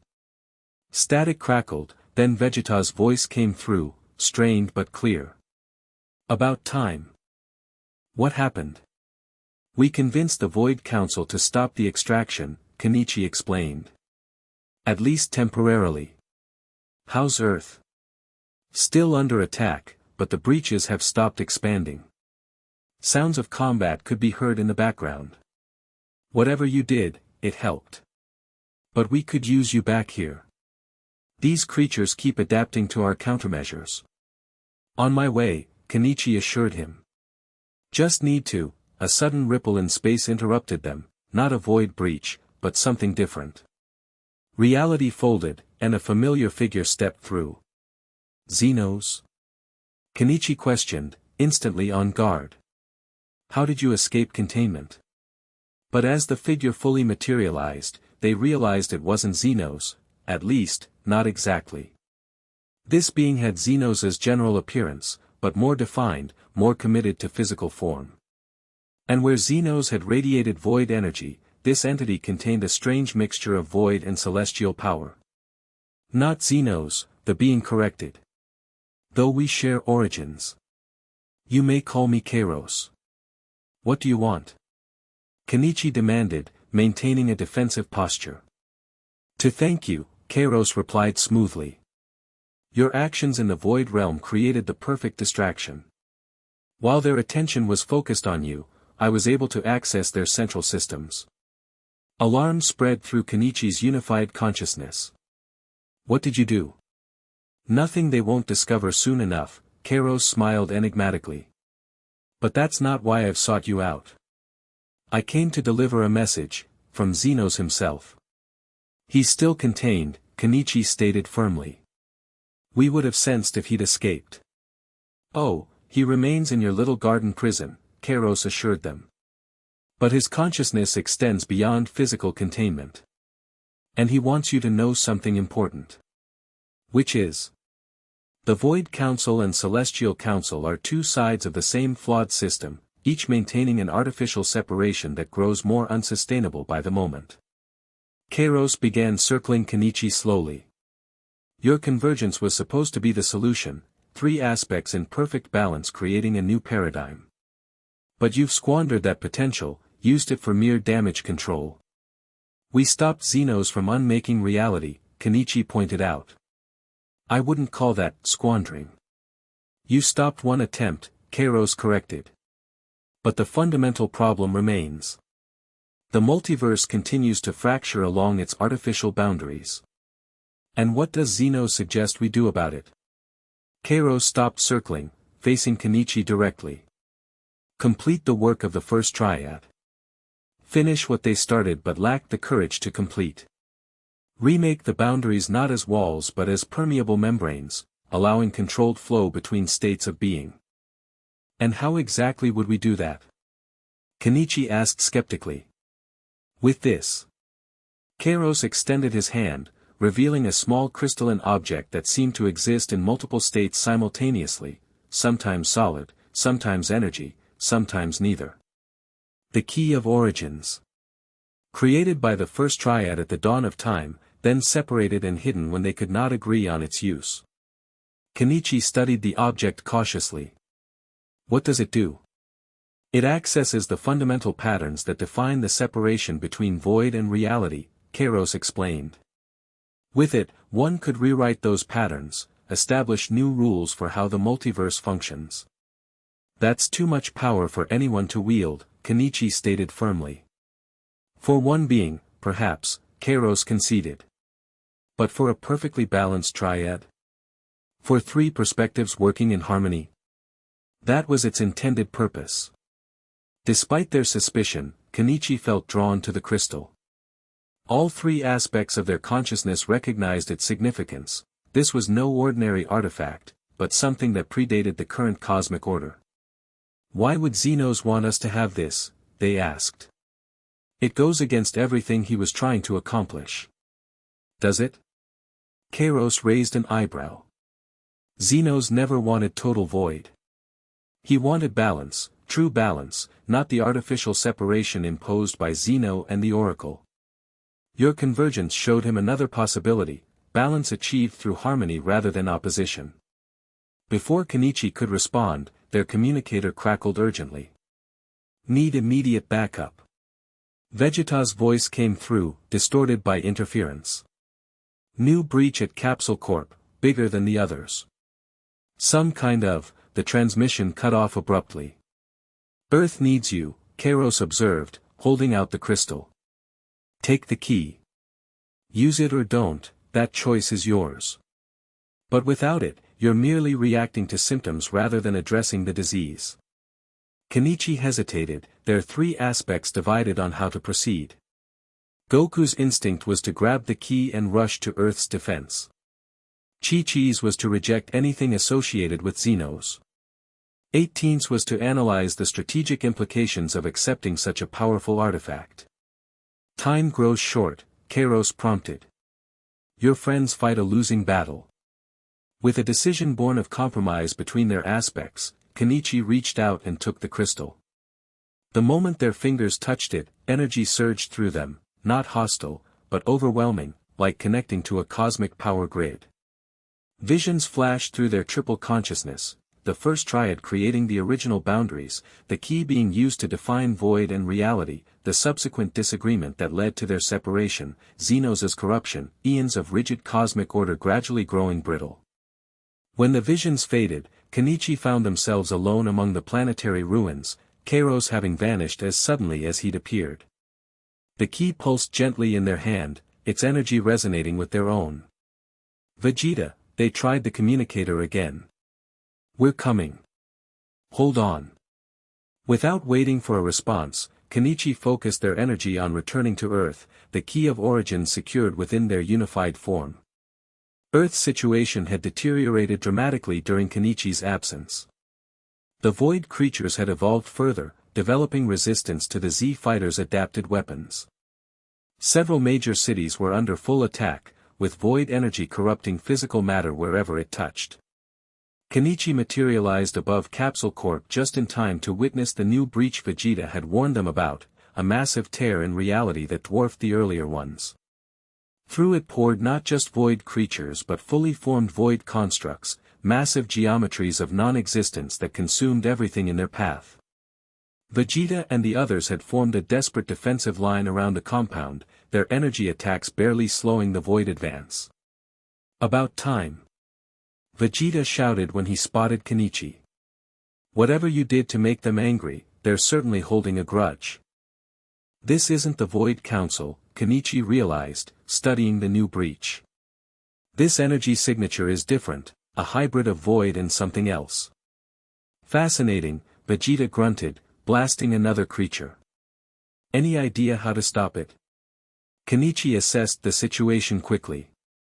Their golden-purple energy could neutralize the void creatures effectively, but the breach itself was another matter. It was too large, too powerful to seal with the techniques they'd used before. Within their unified mind, the three aspects debated options. We could try the key, Goku's aspect suggested. It's meant to redefine boundaries, right? Too risky, Chi-Chi's aspect countered. We don't know exactly what it does or how to control it. We might not have a choice, 18's aspect pointed out. Conventional approaches aren't working against a breach this size. Their internal debate was cut short as a new figure emerged from the breach, Kairos, now radiating significantly more power than during their encounter at Sadala. I see you made it back in time for the demonstration, he called out, hovering above the chaos. Do you understand now? The artificial boundaries fail. The old order collapses. You did this? Kenichi demanded, rising to confront him. I merely accelerated the inevitable, Kairos replied. This would have happened eventually, with or without my intervention. Why? Kenichi asked, genuinely confused. You said Xenos wanted balance, not destruction. And so he does, Kairos agreed. But sometimes, to build anew, one must clear away the old. Your Earth serves as the perfect demonstration site, a planet with significant cosmic connections, yet manageable in scale. Below them, the Z fighters continued their desperate defense, but they were clearly losing ground. The void constructs had reached the main capsule corp building, beginning to unravel its structure at the molecular level. Stop this, Kenichi demanded. These are innocent people. There are no innocents in a fundamentally flawed system, Kairos replied dismissively. But their suffering can be minimized if you act quickly. He gestured to Kenichi's form, where the key of origins remained stored. You have the tool. Use it. Kenichi hesitated, aware they were being manipulated but seeing few alternatives. The breach continued to grow, and conventional attacks, even their balanced energy, seemed ineffective against its source. How, they finally asked. How do we use the key? Kairos smiled triumphantly. Connect to it fully. Allow it to interface with your convergence energy. The rest will follow naturally. The key was designed for a unified triad consciousness. Still suspicious but desperate to save Earth, Kenichi manifested the key from within their form. The crystalline object pulsed in response to their energy, its multiple states shifting more rapidly in proximity to the breach. Focus on the concept of boundary, Kairos instructed, maintaining his distance. Not as a wall, but as a selective membrane. Define the parameters for void reality interaction. Kenichi concentrated on the key, channeling their golden-purple energy into it. The crystal responded immediately, amplifying their power and connecting them to something vast and fundamental, the underlying patterns that defined existence itself. Through this connection, they could perceive the multiverse in its totality, all universes, all dimensions, and the void spaces between them. The current system of rigid separation became visible as an elaborate but increasingly unstable framework, fracturing under its own tensions. I see it, Kenichi murmured, their triple consciousness expanding to comprehend this cosmic perspective. The boundaries were never meant to be absolute. They're too rigid, too brittle. Exactly, Kairos confirmed. The first triad established temporary measures that became permanent due to their disagreement. Now you can implement what they originally intended, flexible, adaptive boundaries that allow controlled interaction. The temptation of such power was immense. With the key, Kenichi could redefine the most fundamental aspects of reality, not just saving Earth, but transforming the entire cosmic order. Within their unified mind, all three aspects recognized the danger. This was the ultimate test of their balance, whether they could wield such power responsibly or would be corrupted by it. We didn't ask for this responsibility, Chi-Chi's aspect noted. But it found us anyway, 18's aspect replied pragmatically. If we can help, we have to try, Goku's aspect insisted. But carefully. Reaching consensus, Kenichi focused the key's power specifically on the breach above Capsule Corp, not attempting to rewrite cosmic law entirely, but testing their ability to create a new type of boundary locally. The key responded, its energy flowing outward to surround the breach. Where it touched the chaotic void energy, something remarkable happened. Instead of sealing the breach closed or allowing it to expand, the key's power transformed it into a stable interface, a controlled connection between void and reality. Interesting choice, Kairos observed. A limited application rather than a universal solution. One step at a time, Kenichi replied, monitoring the transformation carefully. First we save Earth. Then we consider larger implications. The stabilized breach no longer spewed destructive void entities. Instead, it existed as a contained phenomenon, a window between states that allowed observation without contamination. The void constructs already on Earth began to lose cohesion without the raw void energy feeding them. Seeing their success with the primary breach, Kenichi extended the key's effect to the remaining breaches around the planet, transforming each into a stable, controlled interface. One by one, the void incursions ceased, the immediate threat to Earth neutralized. You see how effectively it works, Kairos noted with satisfaction. Now imagine applying this on a universal scale. Permanent solution rather than temporary containment. Kenichi lowered themselves to the ground, where the Z fighters were regrouping. Vegeta approached first, eyeing the transformed breaches suspiciously. What did you do? He demanded. Those things aren't gone, they're just, contained somehow. We've established a new type of boundary, Kenichi explained. Not a wall, but a filter, allowing controlled observation without contamination. With that? Vegeta pointed to the key, still glowing in Kenichi's hand. Yes. It's called the Key of Origins. Created by the first triad at the beginning of time. Vegeta's eyes widened in recognition. The artifact from the ancient Scion legends. The key that shapes reality itself. You know about it? Kenichi asked, surprised. Fragmentary mentions in the oldest Scion texts, Vegeta confirmed. Said to be too dangerous for any single being to wield. That's why it chose a unified triad, Kairos interjected, descending to join them. 3 perspectives in balance, a check against abuse of power. Vegeta immediately dropped into a fighting stance. Who's this? Kairos, Kenichi explained. He claims to share origins with Xenos, but his agenda seems different. My agenda is balance, Kairos corrected smoothly. True, sustainable balance, not the artificial separation that causes these breaches in the first place. Before the conversation could continue, Bulma emerged from the damaged Capsule Corp building, disheveled but determined.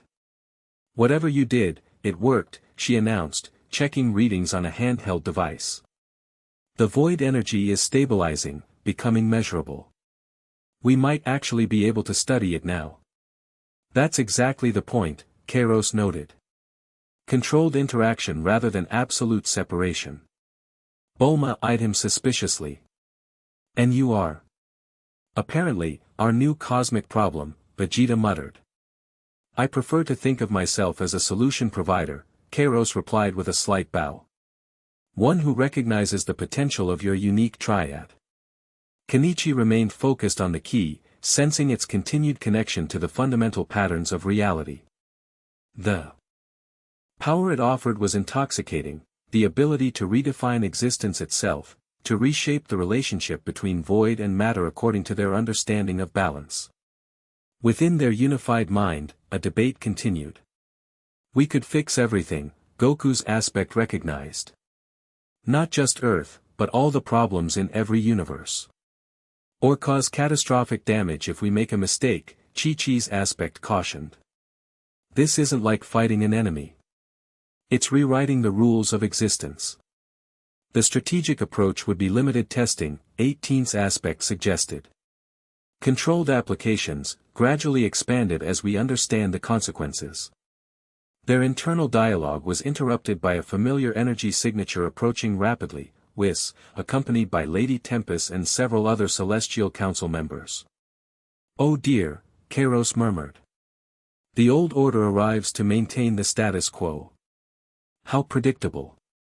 The Celestials materialized a short distance away, their expressions grave as they took in the transformed breeches and the key glowing in Kenichi's hand. "What have you done?" Lady Tempest demanded, her cosmic eyes fixed on the key. "Where did you obtain that artifact?" "I gave it to them," Kairos replied before Kenichi could speak. "It's their birthright as a balanced triad. The tool they need to fulfill their cosmic purpose." "The key was separated and hidden for good reason," the Grand Minister stated, stepping forward. "No being should have the power to redefine fundamental boundaries." "Yet your rigid boundaries fail," Kairos countered. "The void breaches multiply. The system collapses under its own contradictions." "So we improve the system," Lady Tempest insisted. "Not discard it entirely." "That's what we're trying to do," Kenichi interjected. "We've stabilized the breaches, transformed them into controlled interfaces rather than destructive tiers." The Celestials exchanged concerned glances. "A temporary solution at best," the Grand Minister pronounced. "Those interfaces will eventually destabilize without constant maintenance." "Then we maintain them," Kenichi replied simply. "It's better than pretending the problem doesn't exist or trying the same failed approaches." Lady Tempest studied the nearest interface carefully. "I admit, the approach has merit. But the key itself remains dangerous, too powerful, too tempting even for a balanced triad." "Then help us," Kenichi suggested. "Instead of opposing us, guide us. Your knowledge combined with our balanced perspective could develop better solutions than either alone." The proposal clearly caught the Celestials off guard. They'd come prepared for confrontation, not collaboration. "An interesting suggestion," the Grand Minister acknowledged after a thoughtful pause. "But it would require significant adjustments to cosmic protocols." "Perhaps such adjustments are overdue," Whis noted quietly. As the discussion continued, Kairos observed with growing impatience. "They seek only to delay, to maintain their authority," he finally interrupted. "They fear your potential to change a system they've controlled for eons." "That's not helpful," Kenichi told him firmly. "Neither is their rigid thinking," Kairos countered. "The multiverse stands at a crossroads. The old boundaries fail. New ones must be established before catastrophic collapse. And you just happen to know exactly what those new boundaries should look like," Vegeta interjected skeptically. "I know they must be adaptive, not absolute," Kairos replied. "Beyond that, the details should be determined by a balanced perspective." He gestured to Kenichi. "Which is why the key responds to them." The tension between the Celestials and Kairos continued to build, with Kenichi caught in the middle, still connected to the key, still feeling its immense potential.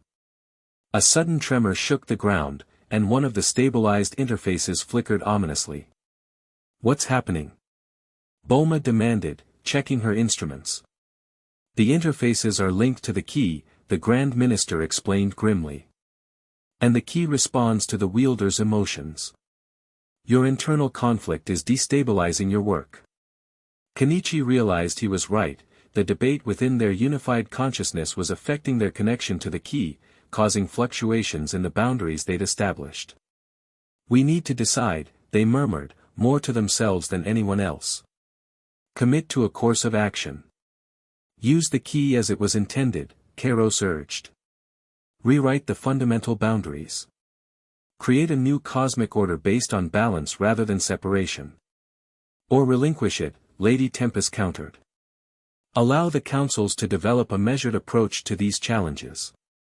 "The councils had eons to develop measured approaches," Kairos scoffed.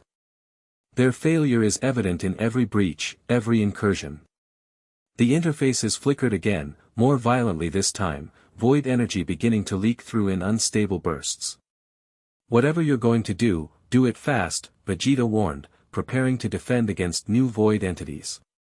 Within their unified mind, Kenichi's three aspects reached a conclusion, not perfect agreement, but a balanced compromise that drew on each perspective.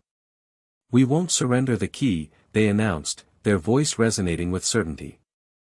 "But neither will we use it to impose our vision on the multiverse. Both Kairos and the Celestials looked taken aback by this declaration.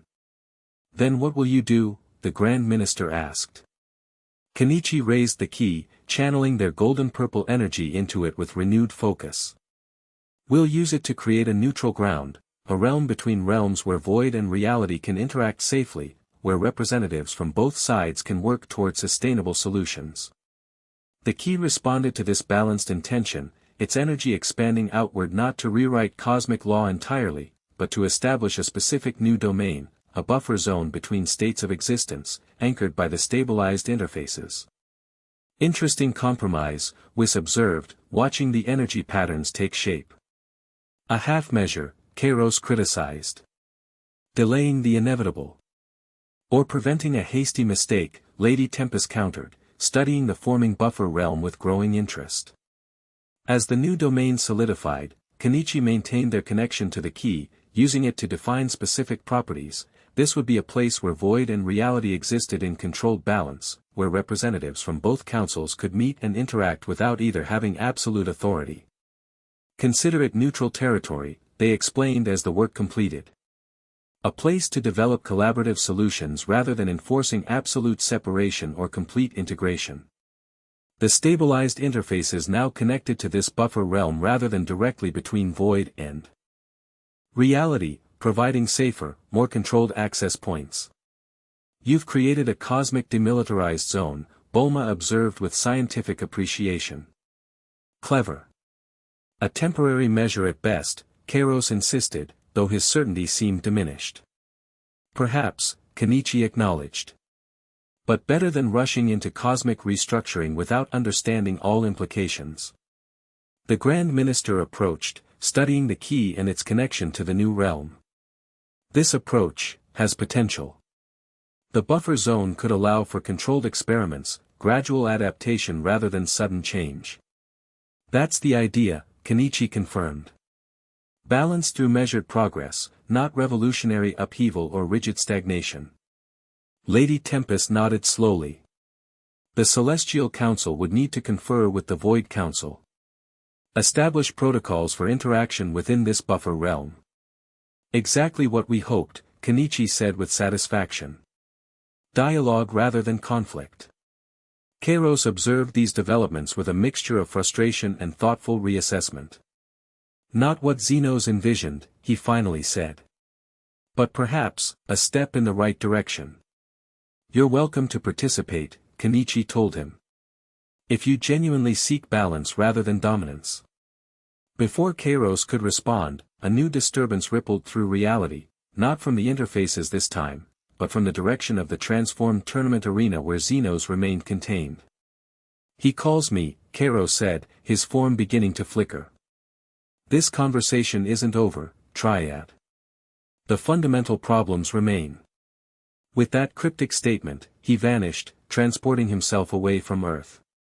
The Celestials exchanged concerned glances. "We should investigate the containment site," the Grand Minister decided. "Ensure Xenos remain secure."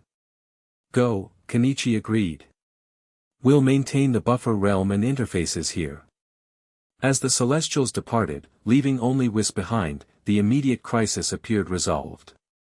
The void incursions had ceased, the new buffer realm was stabilizing, and Earth was safe, for now. "Well," Vegeta commented dryly. "That was dramatically less apocalyptic than expected." "Don't sound so disappointed," Bulma chided, already examining the nearest interface with scientific curiosity.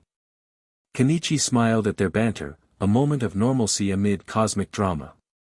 Within their unified mind, all three aspects felt satisfied with their solution, not perfect, perhaps, but balanced in a way that honored each perspective. "What now?" Whis asked, approaching Kenichi. "The key remains in your possession, which the councils will undoubtedly contest." Kenichi looked down at the artifact, still connected to their energy but less actively now that the buffer realm was established. "We'll continue to use it responsibly. Maintain what we've created while the councils adjust to new possibilities. And if they demand its return, they can make their case," Kenichi replied simply. "We'll listen. But ultimately, the key seems linked to our triad specifically. There may be reasons for that beyond politics. Whis nodded thoughtfully. Indeed. The first triad created it, and now another triad wields it. Cosmic symmetry suggests purpose rather than coincidence. A wave of exhaustion suddenly washed over Kenichi, the extended use of the key, the confrontation with the Void Council, the creation of the buffer realm, all taking their toll on even their considerable strength. You should rest, Whis advised, noticing their fatigue. Cosmic restructuring is demanding work, even for a unified triad. Rest sounds wonderful, Kenichi admitted.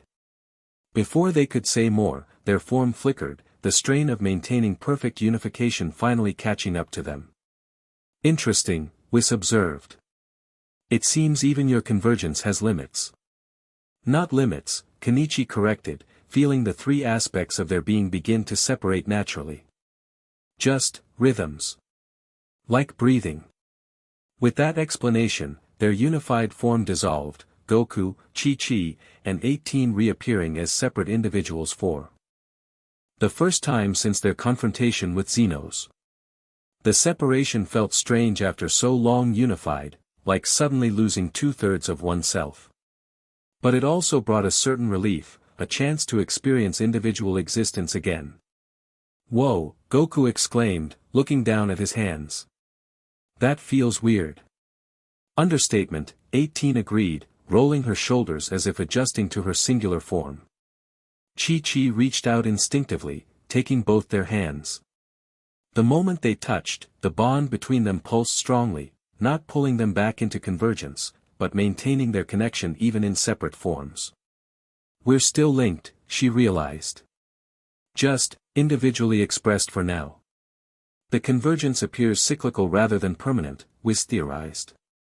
Unification followed by separation, like cosmic breathing.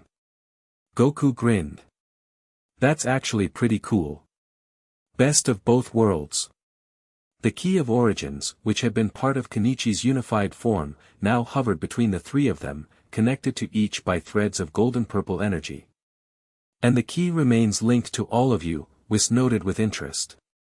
Perhaps its function truly requires three perspectives, even when separately embodied. Around them, the Z fighters gathered, staring in amazement at their separation. So you can switch back and forth? Krillin asked, approaching cautiously. Looks that way, 18 confirmed, offering him a small smile. Still getting used to it ourselves. Does this mean everything's back to normal? Bulma questioned, gesturing between them. Chi-Chi shook her head. Not normal. Different. We're still connected, still bonded. We can still become Kenichi when needed. But we can also be ourselves. Balance, Goku said simply.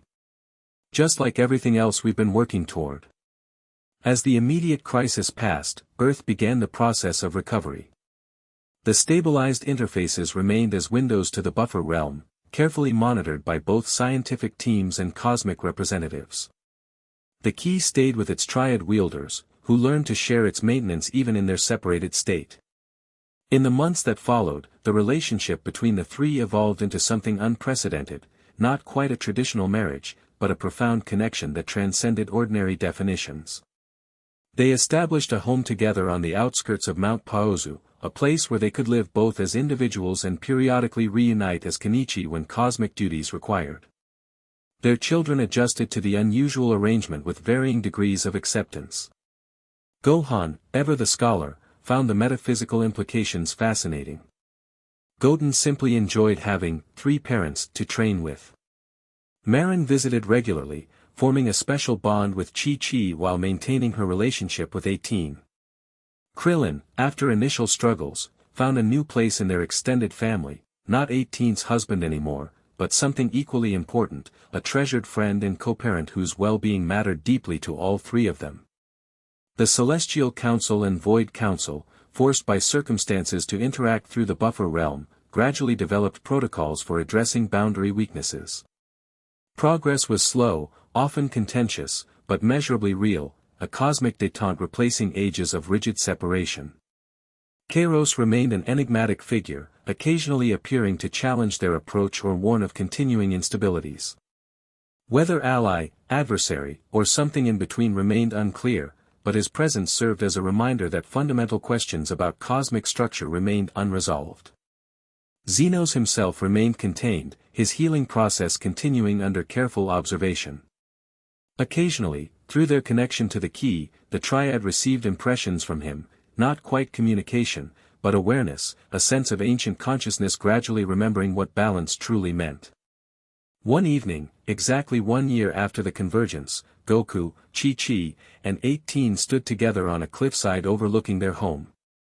Above them, the sky shimmered with unusual energy patterns, the buffer realm briefly visible from Earth as cosmic alignments thinned the boundaries. Pretty, Goku observed, arms crossed behind his head as he gazed upward. And stable, 18 added, her analytical nature automatically assessing the energy patterns. The integration protocols are holding. Chi-Chi leaned against Goku's shoulder, reaching out to take 18's hand as well. Who would have thought we'd end up here? A housewife, a warrior, and an android, cosmic custodians. Life's funny that way, Goku replied with his characteristic simplicity. Takes you places you never expected. Through their bond, warmth and affection flowed freely, their connection as strong in separation as in unification. They had learned to live in both states, sometimes individuals, sometimes Kenichi, each mode offering different joys and challenges. The councils are meeting tomorrow, 18 reminded them. They'll want Kenichi's perspective on the latest boundary adjustments. And Kairos mentioned something about anomalies in Universe 3, Chi-Chi added. We should investigate those too. Goku stretched contentedly. So much for retirement, huh? Being a regular god of destruction would have been way easier. Both women smiled at that. Through their bond, they could feel his complete lack of regret despite the complaint. You'd have been bored in a week, Chi-Chi teased. A day, 18 corrected dryly.